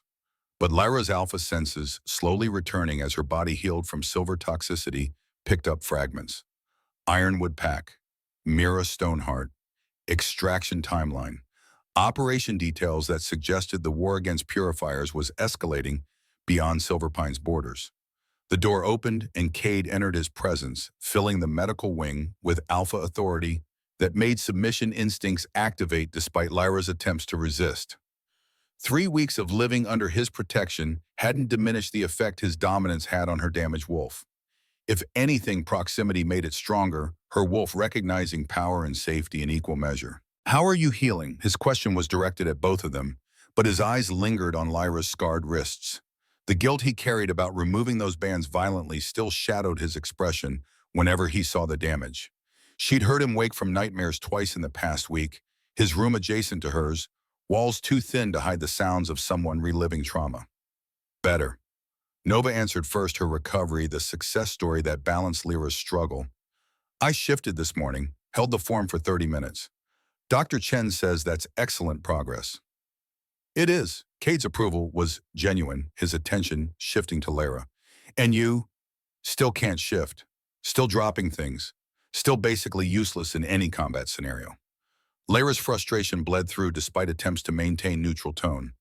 "The arthritis is worse today. Probably weather-related. You're not useless." Cade moved closer, his voice carrying conviction that Lyra struggled to believe. "You survived a decade of torture. You're relearning abilities that were suppressed since childhood. Give yourself time. Time won't fix nerve damage, won't rebuild bone density, won't make me not broken." The words came out sharper than intended exhaustion, stripping away the careful politeness she usually maintained. "Sorry, I know you're trying to help. I'm tired of being project that needs fixing." Silence followed her outburst.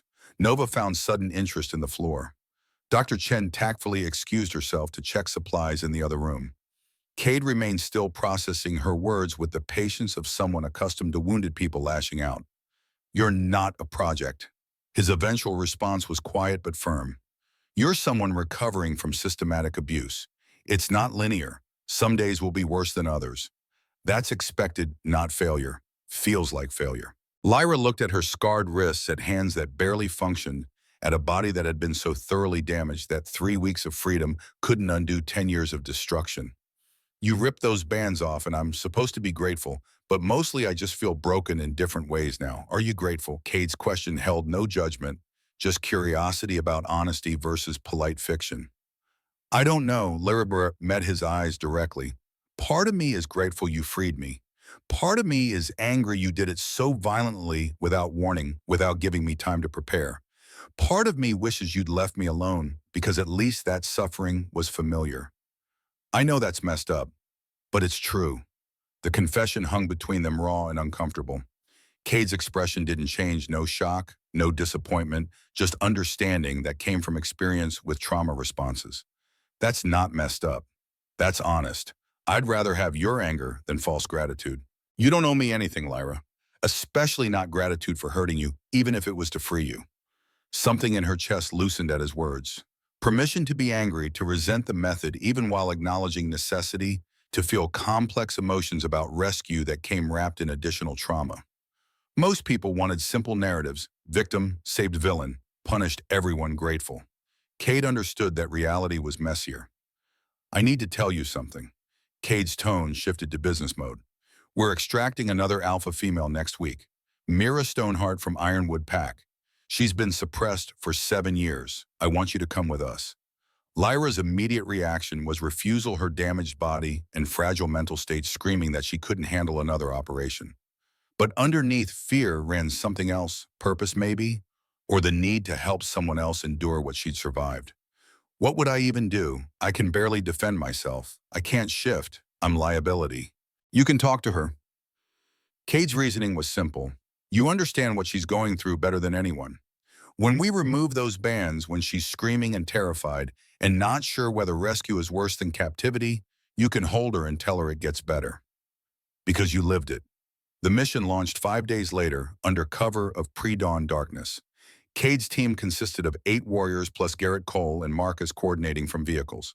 Lyra rode in the second transport wedged between Nova and a female warrior named Sarah, who joined Blackstone specifically to help rescue suppressed alpha females.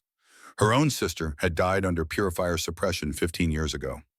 Ironwood Pack territory sat 2 hours north of Blackstone dense forest, giving way to mountain terrain that made vehicle access difficult. They parked a mile from the main pack house and proceeded on foot, weapons concealed but ready.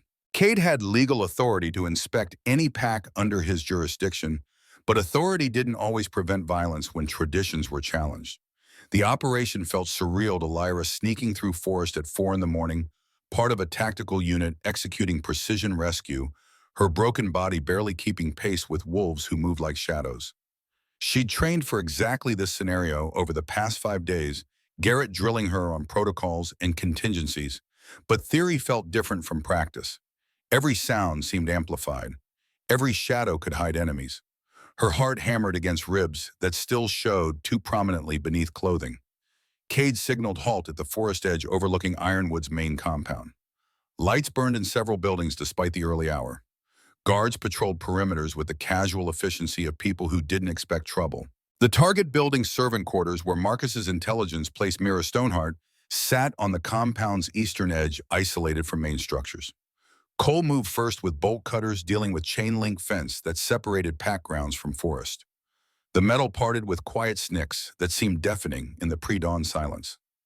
One by one they slipped through, following a route Marcus had mapped from satellite imagery and informant reports.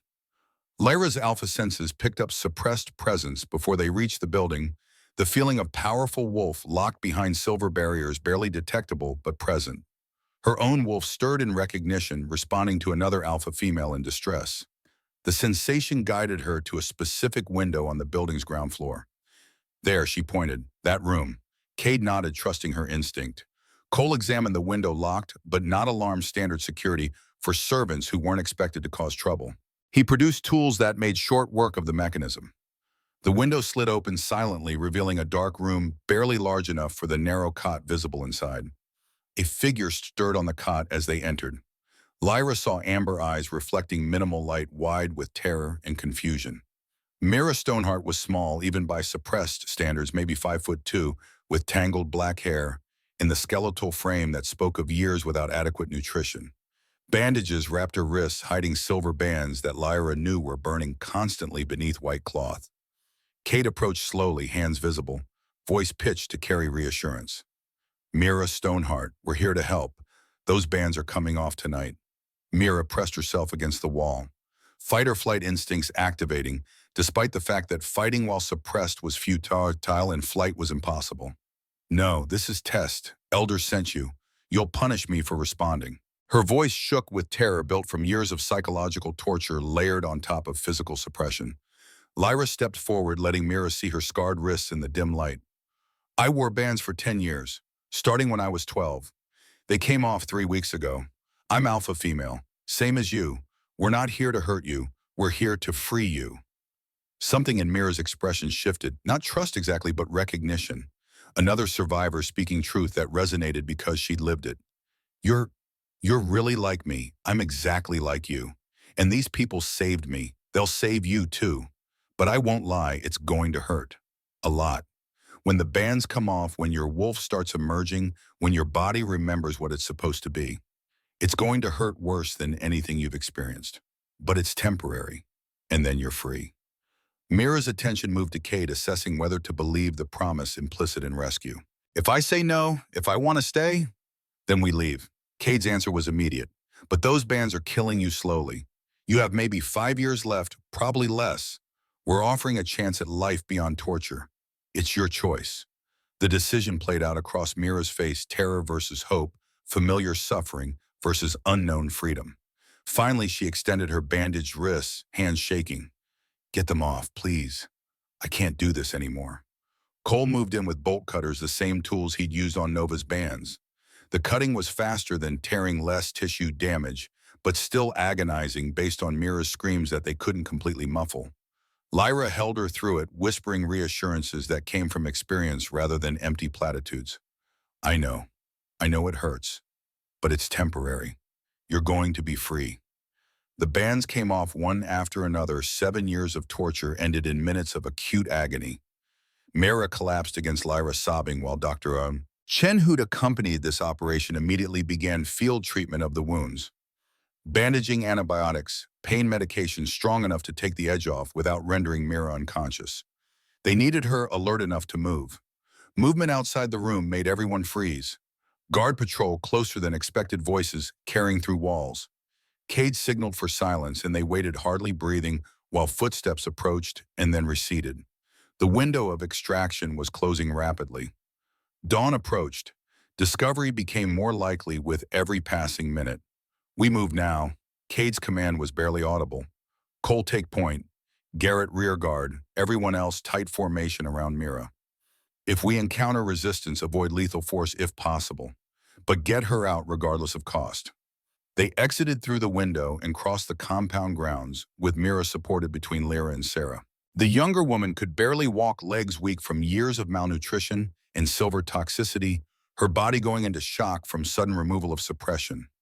Every step was agony, but she pushed forward, driven by survival instincts stronger than pain. Shouting erupted from the main pack house as they reached the fence line. Discovery. Alarm bells followed, harsh clanging that shattered pre-dawn quiet and activated every warrior in Ironwood Pack. Cade's team moved faster, no longer concerned with stealth, focused solely on distance between them and pursuing wolves. The forest provided cover, but also obstacles, roots that caught, feet, branches that slapped faces, terrain that made running treacherous even for healthy wolves. Mira fell twice, her legs giving out completely, requiring them to carry her while pursuers closed distance. Lyra's damaged body screamed protest at the exertion, but she pushed through, refusing to be the weakness that compromised extraction. Contact came half a mile from the vehicles. Ironwood warriors intercepted them, a dozen wolves in various states of shift, led by the pack's alpha, Marcus Reed.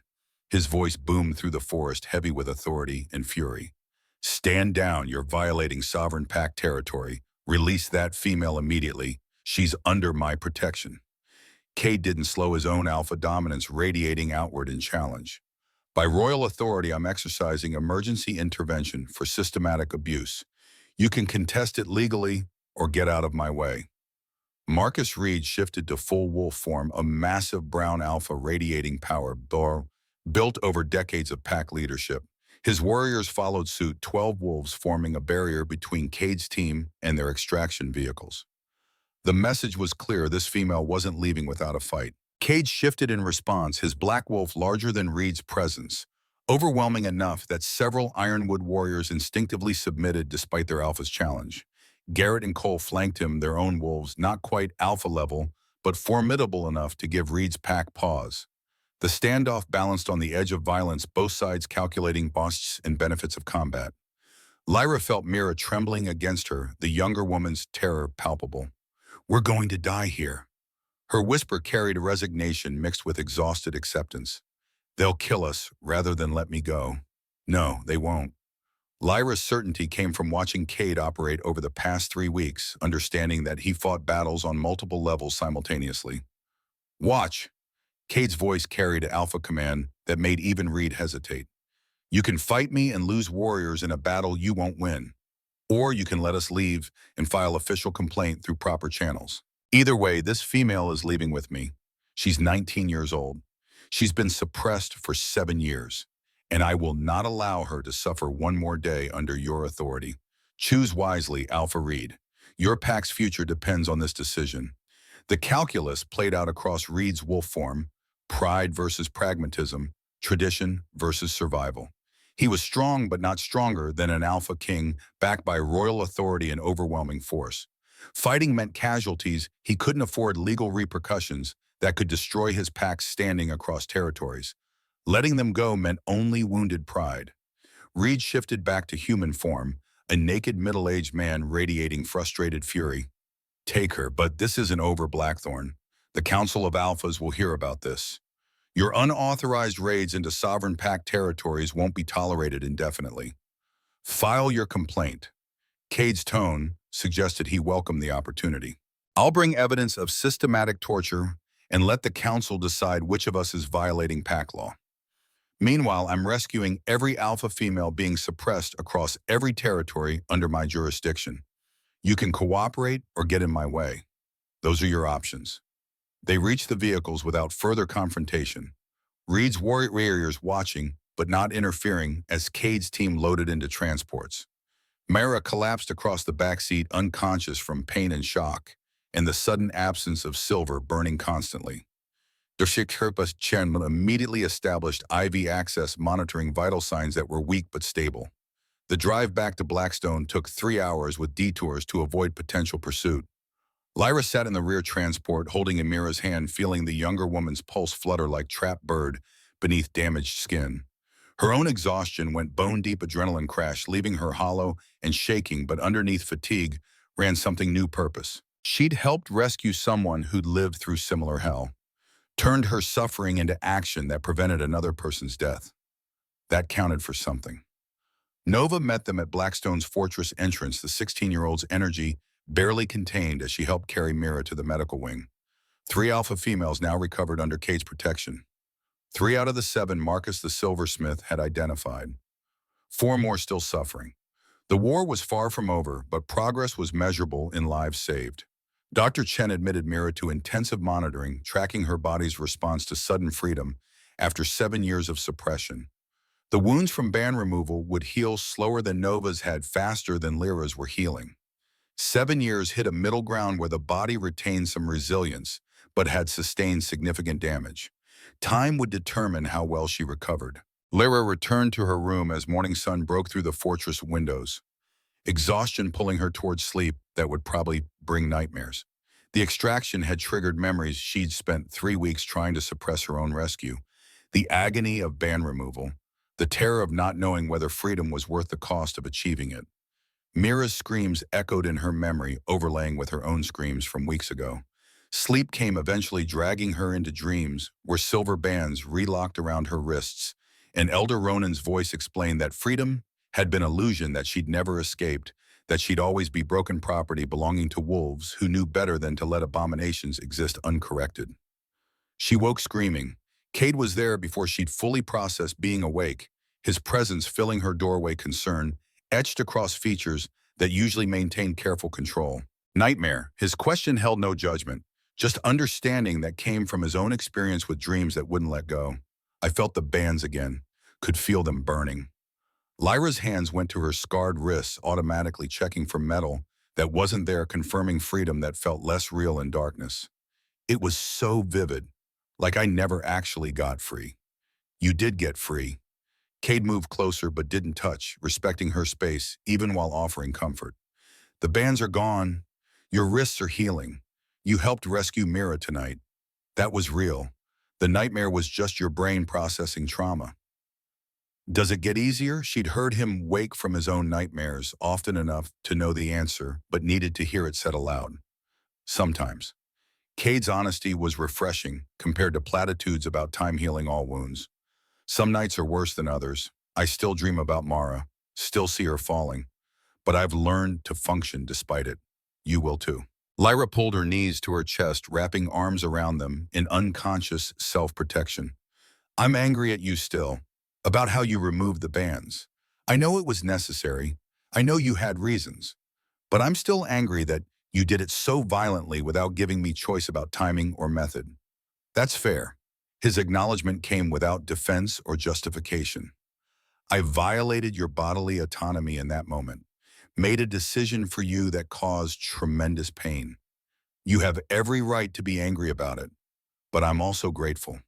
The contradiction felt important to voice, because you freed me, because you ended torture that would have killed me eventually. I'm angry and grateful simultaneously, and I don't know how to reconcile those feelings. You don't have to reconcile them. Cade's expression softened. They can coexist. Trauma responses aren't logical. You can hate how something happened while appreciating the outcome. That's normal. The conversation continued until dawn broke fully across the mountains, two people damaged in different ways finding common ground and shared understanding of trauma's complexity. Eventually, exhaustion claimed them both, and Lyra slept again this time without nightmares, her unconscious mind finally accepting that freedom was real, even if it came with costs. The challenge came 2 weeks later from Beta Drake Morrison, a traditionalist warrior who'd served Blackstone Pack since before Cade became king. He was 45, built like a linebacker with the scarred knuckles of someone who'd won more fights than he'd lost. His objection to alpha females living freely in pack territory had simmered for weeks before finally boiling over into formal challenge. Drake invoked ancient right trial by combat to determine whether Lyra was worthy of Luna status despite being alpha female. The challenge was technically directed at Cade's judgment, questioning his fitness to lead if he allowed abominations into pack hierarchy. But everyone understood the real target was Lyra herself. Cade's fury at the challenge was contained but absolute. She doesn't need to prove anything. My authority is not subject to challenge based on who I protect or elevate. Ancient law says otherwise. Drake's voice carried across the pack assembly gathered in Blackstone's Great Hall. Trial by combat is my right as Beta.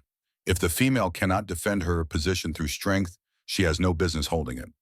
The gathered wolves murmured agreement, not all of them, but enough that Lyra understood the faction Drake represented was significant. Traditionalists who followed Cade's leadership reluctantly, who accepted his war against purifiers only because royal authority demanded it. They saw alpha females as threat to natural order, and Lyra represented everything they feared. I'll do it. Lyra's voice cut through the murmuring, surprising everyone, including herself. If Drake wants to challenge my right to exist, let him. I'll fight, no. Cade's response was immediate. You don't have to prove anything to anyone. This challenge is bullshit designed to undermine everything we're building. Maybe, but if I don't fight, they'll never accept me. Never accept any of us. The other rescued alpha females watched from the crowd, Nova, Mira, and two others extracted in operations over the past week. All of them looked to Lyra as the elder survivor, the one who'd endured longest and emerged first. If I back down, it tells everyone that alpha females are too weak to defend ourselves, that we need constant protection because we can't hold our own. The logic was sound even if Cade hated it. Drake's challenge represented larger question about whether alpha females could function as equals in pack hierarchy or would always be protected victims requiring special accommodation. Refusing the challenge reinforced the latter narrative. Fighting and potentially losing risked confirming traditionalist fears. But fighting and winning would prove undeniably that alpha females deserve respect earned through strength rather than granted through pity. 2 weeks, Garrett's voice carried tactical assessment. We give her 2 weeks training, full intensity, specialized coaching, everything we can do to prepare her, then she fights. Cade looked like he wanted to argue but couldn't find logical grounds to refuse. Finally, he nodded, jaw tight with tension. 2 weeks, but if at any point you want to stop, if this becomes too much, you tell me. Promise, I promise. Lyra met his eyes, directly seeing fear and protectiveness and something else she couldn't quite name. I can do this. I survived 10 years of torture. I can survive 1 fight. The training regimen Garrett designed was brutal. 6 hours daily drilling combat forms, building strength that malnutrition and silver toxicity had stolen, teaching her to fight through pain and disability. Her nerve-damaged hands couldn't grip weapons properly, so they focused on strikes using forearms and elbows. Her arthritis made ground fighting agony, so they drilled standing defense. Every physical limitation became parameter to work around rather than excuse for failure. Cade watched most training sessions from the sidelines, his presence both support and distraction. Lyra felt his attention like physical weight, his fear for her safety radiating outward in waves. He'd lost his daughter to a system that broke alpha females. Watching another alpha female fight for acceptance triggered protective instincts he couldn't fully contain. Nova and Mira joined training as sparring partners, their bodies recovering faster than Lyra's, but still limited by years of suppression. The three of them drilled together, building skills and camaraderie simultaneously. They were pack within pack, alpha females bonded by shared trauma, supporting each other's healing through action rather than therapy. 1 week before the scheduled combat trial, Marcus delivered intelligence that changed everything. Ronan Graves had been spotted meeting with known Purifier associates in neutral territory. The exiled elder was planning something coordinating with the network despite legal prohibition against pack contact. He's coming for her. Marcus's assessment was grim. The combat trial gives him perfect opportunity. Lyra will be vulnerable, focused on Drake. Purifiers could attempt assassination during the fight. Security tripled immediately. The trial was moved to open ground where sightlines were clear and ambush difficult. Every wolf attending would be screened for weapons and purifier affiliation. Cade's warriors would maintain perimeter watching for threats beyond the formal challenge. But the precautions felt insufficient against enemy who'd operated successfully for generations. Ronan had resources, connections, and motivation to eliminate the alpha female who'd expose his activities. Lyra represented threat to everything the purifiers believed. Her survival and elevation to Luna status would undermine their ideology fundamentally. The night before the trial, Lyra stood in the fortress's training yard under cold stars and tried to prepare mentally for what came next.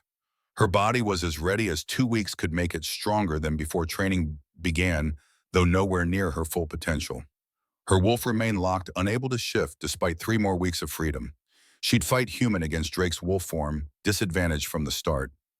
Cade found her there, his footsteps silent on frozen ground. Can't sleep either. Too much thinking. Lyra didn't look at him. Her attention focused on stars that didn't care about pack, politics, or alpha females, or trials that determined whether she deserved to exist. What if I lose, then you lose? His answer was simpler than expected. It doesn't change what you are or what you've survived. Drake's challenge is about his insecurity, not your worth. Feels like it's about more than that.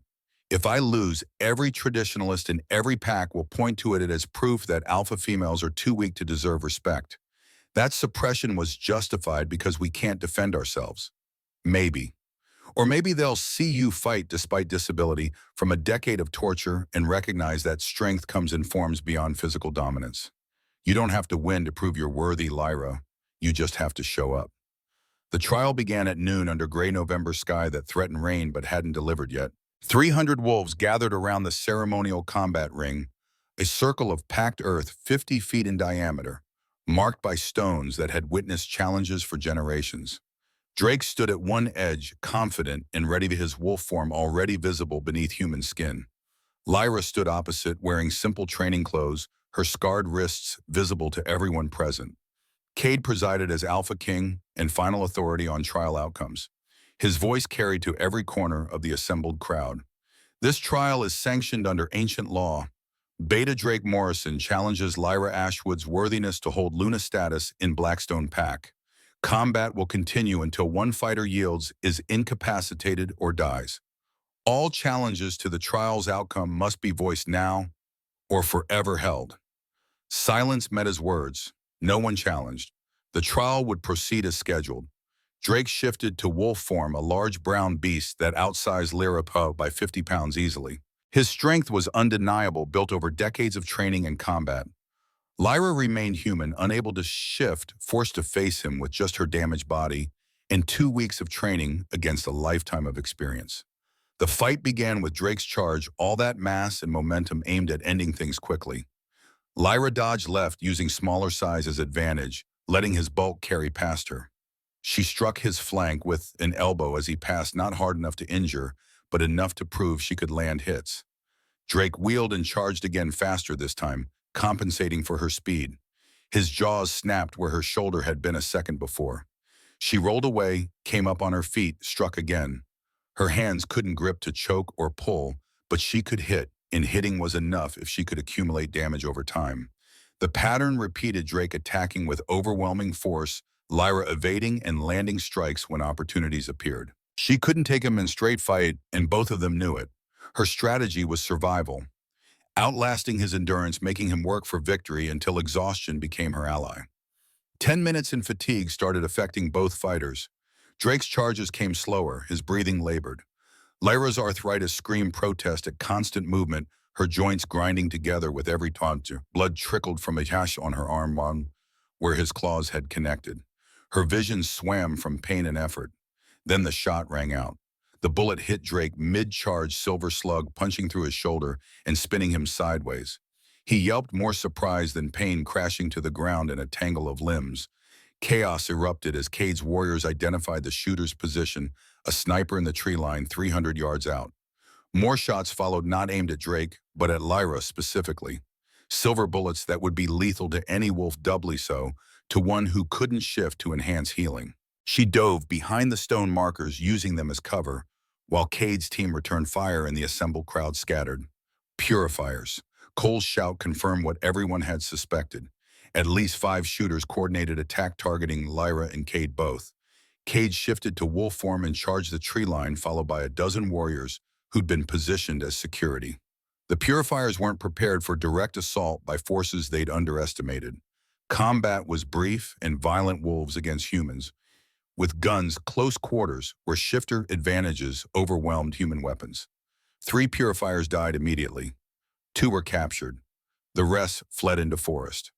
Lyra remained behind the stones, her heart racing, hands shaking from adrenaline crash. Drake limped toward her in human form, his shoulder bleeding from the gunshot expression. Sheepish. Didn't think they'd actually shoot me. Thought I was on their side by challenging you. Purifiers don't care about sides, just ideology. Anyone interfering with their goals is expendable. Lyra extended a hand, helping him to his feet, despite the fact that he'd been trying to defeat her minutes before. Including you. The trial resumed after security swept the area and confirmed no additional threats. But the energy had changed completely. Drake formally withdrew his challenge, acknowledging that Lyra had proven her strength by continuing to fight even when under literal fire. The fact that she'd helped him after he'd challenged her resonated with traditional wolves more than any combat victory could have.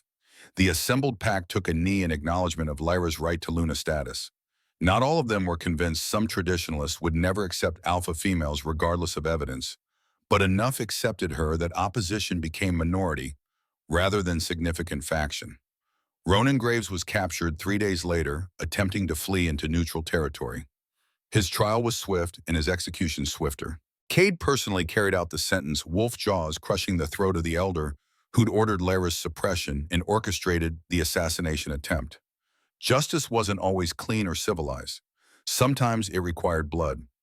The formal mate ceremony happened 3 months after Lyra's combat trial in January cold that turned the fortress grounds into winter landscape. She wore simple clothes rather than traditional ceremony dress, her scarred wrists visible as she stood before assembled packs. Representatives from 30 territories attended, witnessing the first alpha female elevated to Luna status in living memory. When she spoke her acceptance vows, her voice carried to every corner of the gathered crowd. I wore silver bands for 10 years. They were meant to suppress my alpha wolf forever, to correct what ignorant wolves believed was abomination. But I am not abomination. I am alpha female blessed by the moon goddess, and I will never be suppressed again. The wolves present, even those who harbored private doubts recognized truth in her words.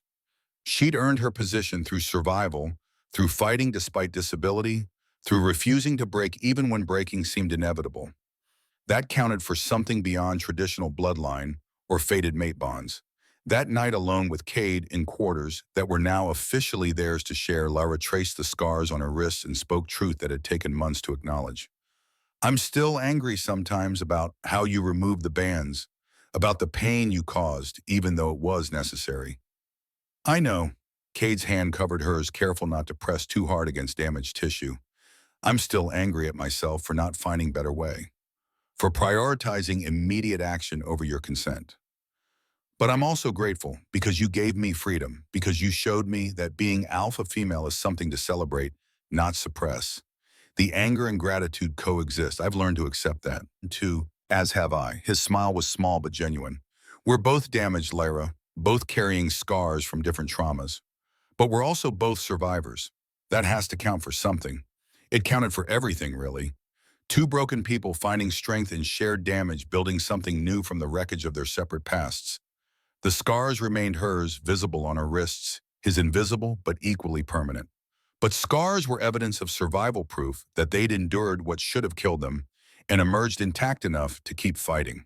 4 more alpha females were rescued over the following months. The Purifier network was systematically dismantled, cell by cell, elder by elder. Some went to trial, some died resisting arrest.